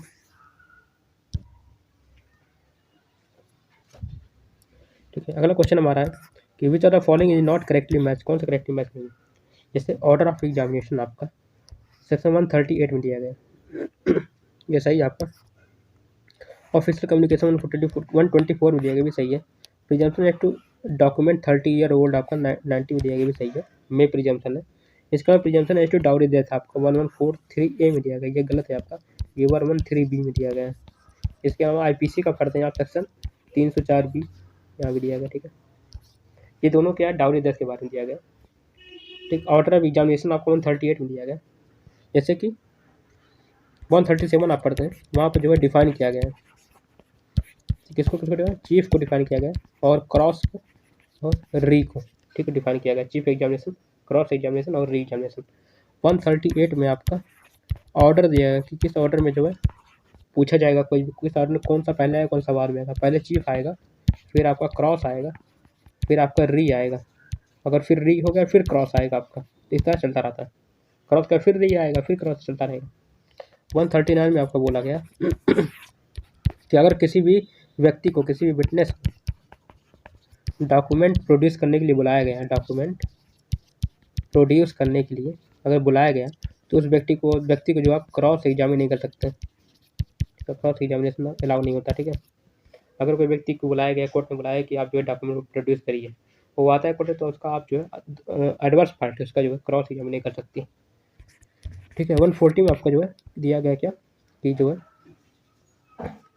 इसमें जो है आपका क्या दिया, लीडिंग क्वेश्चन दिया गया, ठीक है। लीडिंग क्वेश्चन जो है क्या होता है? लीडिंग क्वेश्चन ऐसा होता है जो सजेस्ट एन आंसर होता है, इसमें आंसर जो है इंक्लूड होता है। ऐसा कोई क्वेश्चन पूछता है जिसमें आंसर भी इंक्लूड होगा, ठीक है। 141 में दिया गया कि क्रॉस लीडिंग क्वेश्चन में आप क्या नहीं पूछ सकते हैं, ठीक है। 142 में दिया गया कि लीडिंग क्वेश्चन में क्या आप पूछ सकते हैं, ठीक है। तो ये सब पूरा जो है कर लीजिएगा लाइन से। इसके अलावा ऑफिशियल कम्युनिकेशन को आते हैं, तो कम्युनिकेशन पूरा जो है आपका चैप्टर 121 से लेकर 129 तक दिया गया है, 131 तक दिया गया आपका, 121 से लेकर 131 तक, ठीक है। इसके अलावा 30 ईयर ओल्ड जानते हैं 90 है, इसके बाद 90A भी जोड़ा गया, जो कि 5 साल से बार करता है, मतलब इलेक्ट्रॉनिक एविडेंस अगर तो 5 साल, अगर डॉक्यूमेंट्री है तो 30 साल तक, ठीक है। और ये जो है मे प्रिज्यूम वगैरह, ठीक है। ये इसके अलावा प्रिजम्पशन जो डाउरी डेथ आप जानते होंगे 103 में, ठीक है। इसमें इंपॉर्टेंट केस लॉ वगैरह, जैसे डाउरी डेथ का आपका इंपॉर्टेंट केस लॉ वगैरह हो गया, कौन सा? जैसे डाउरी डेथ का इंपॉर्टेंट केस लॉ आपका सतबीर का केस हो गया, सतबीर सिंह का केस हो गया, ठीक है। इसके अलावा शांति देवी का केस है, ठीक है, शांति देवी वगैरह केस हो गया। इसके अलावा और भी केस था, माया देवी का भी केस है, ठीक है। ये सब आप केस याद रखिएगा। तो ये सब इंपॉर्टेंट केस है डाउरी डेथ के बारे में। डाउरी डेथ आपका 113B में आपका सेल्फ प्रिजम्पशन है, ठीक है।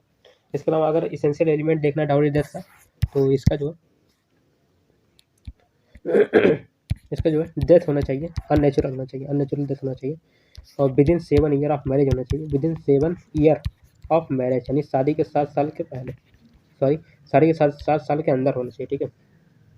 इसके अलावा सून बिफोर हर डेथ, सून बिफोर हर डेथ यानी उसके डेथ के तुरंत ही जो है वो जो है क्रूअल्टी होना चाहिए। क्रूअल्टी आपका 498A में दिया गया है, 498A में दिया गया है, ठीक है, क्रूअल्टी दिया गया है आपका। इसके अलावा जो है फिर सब्जेक्ट टू क्रूअल्टी आप जान ही गए हैं, सब्जेक्ट टू क्रूअल्टी होना चाहिए।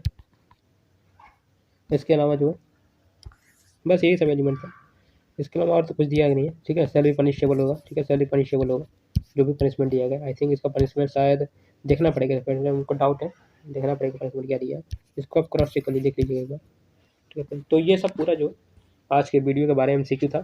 तो आपको कैसा लगा, अच्छा लगा तो लाइक करिए, कमेंट करिएगा, और कोई अगर क्वेरी होगा तो उसके लिए कमेंट करिएगा। Thank you.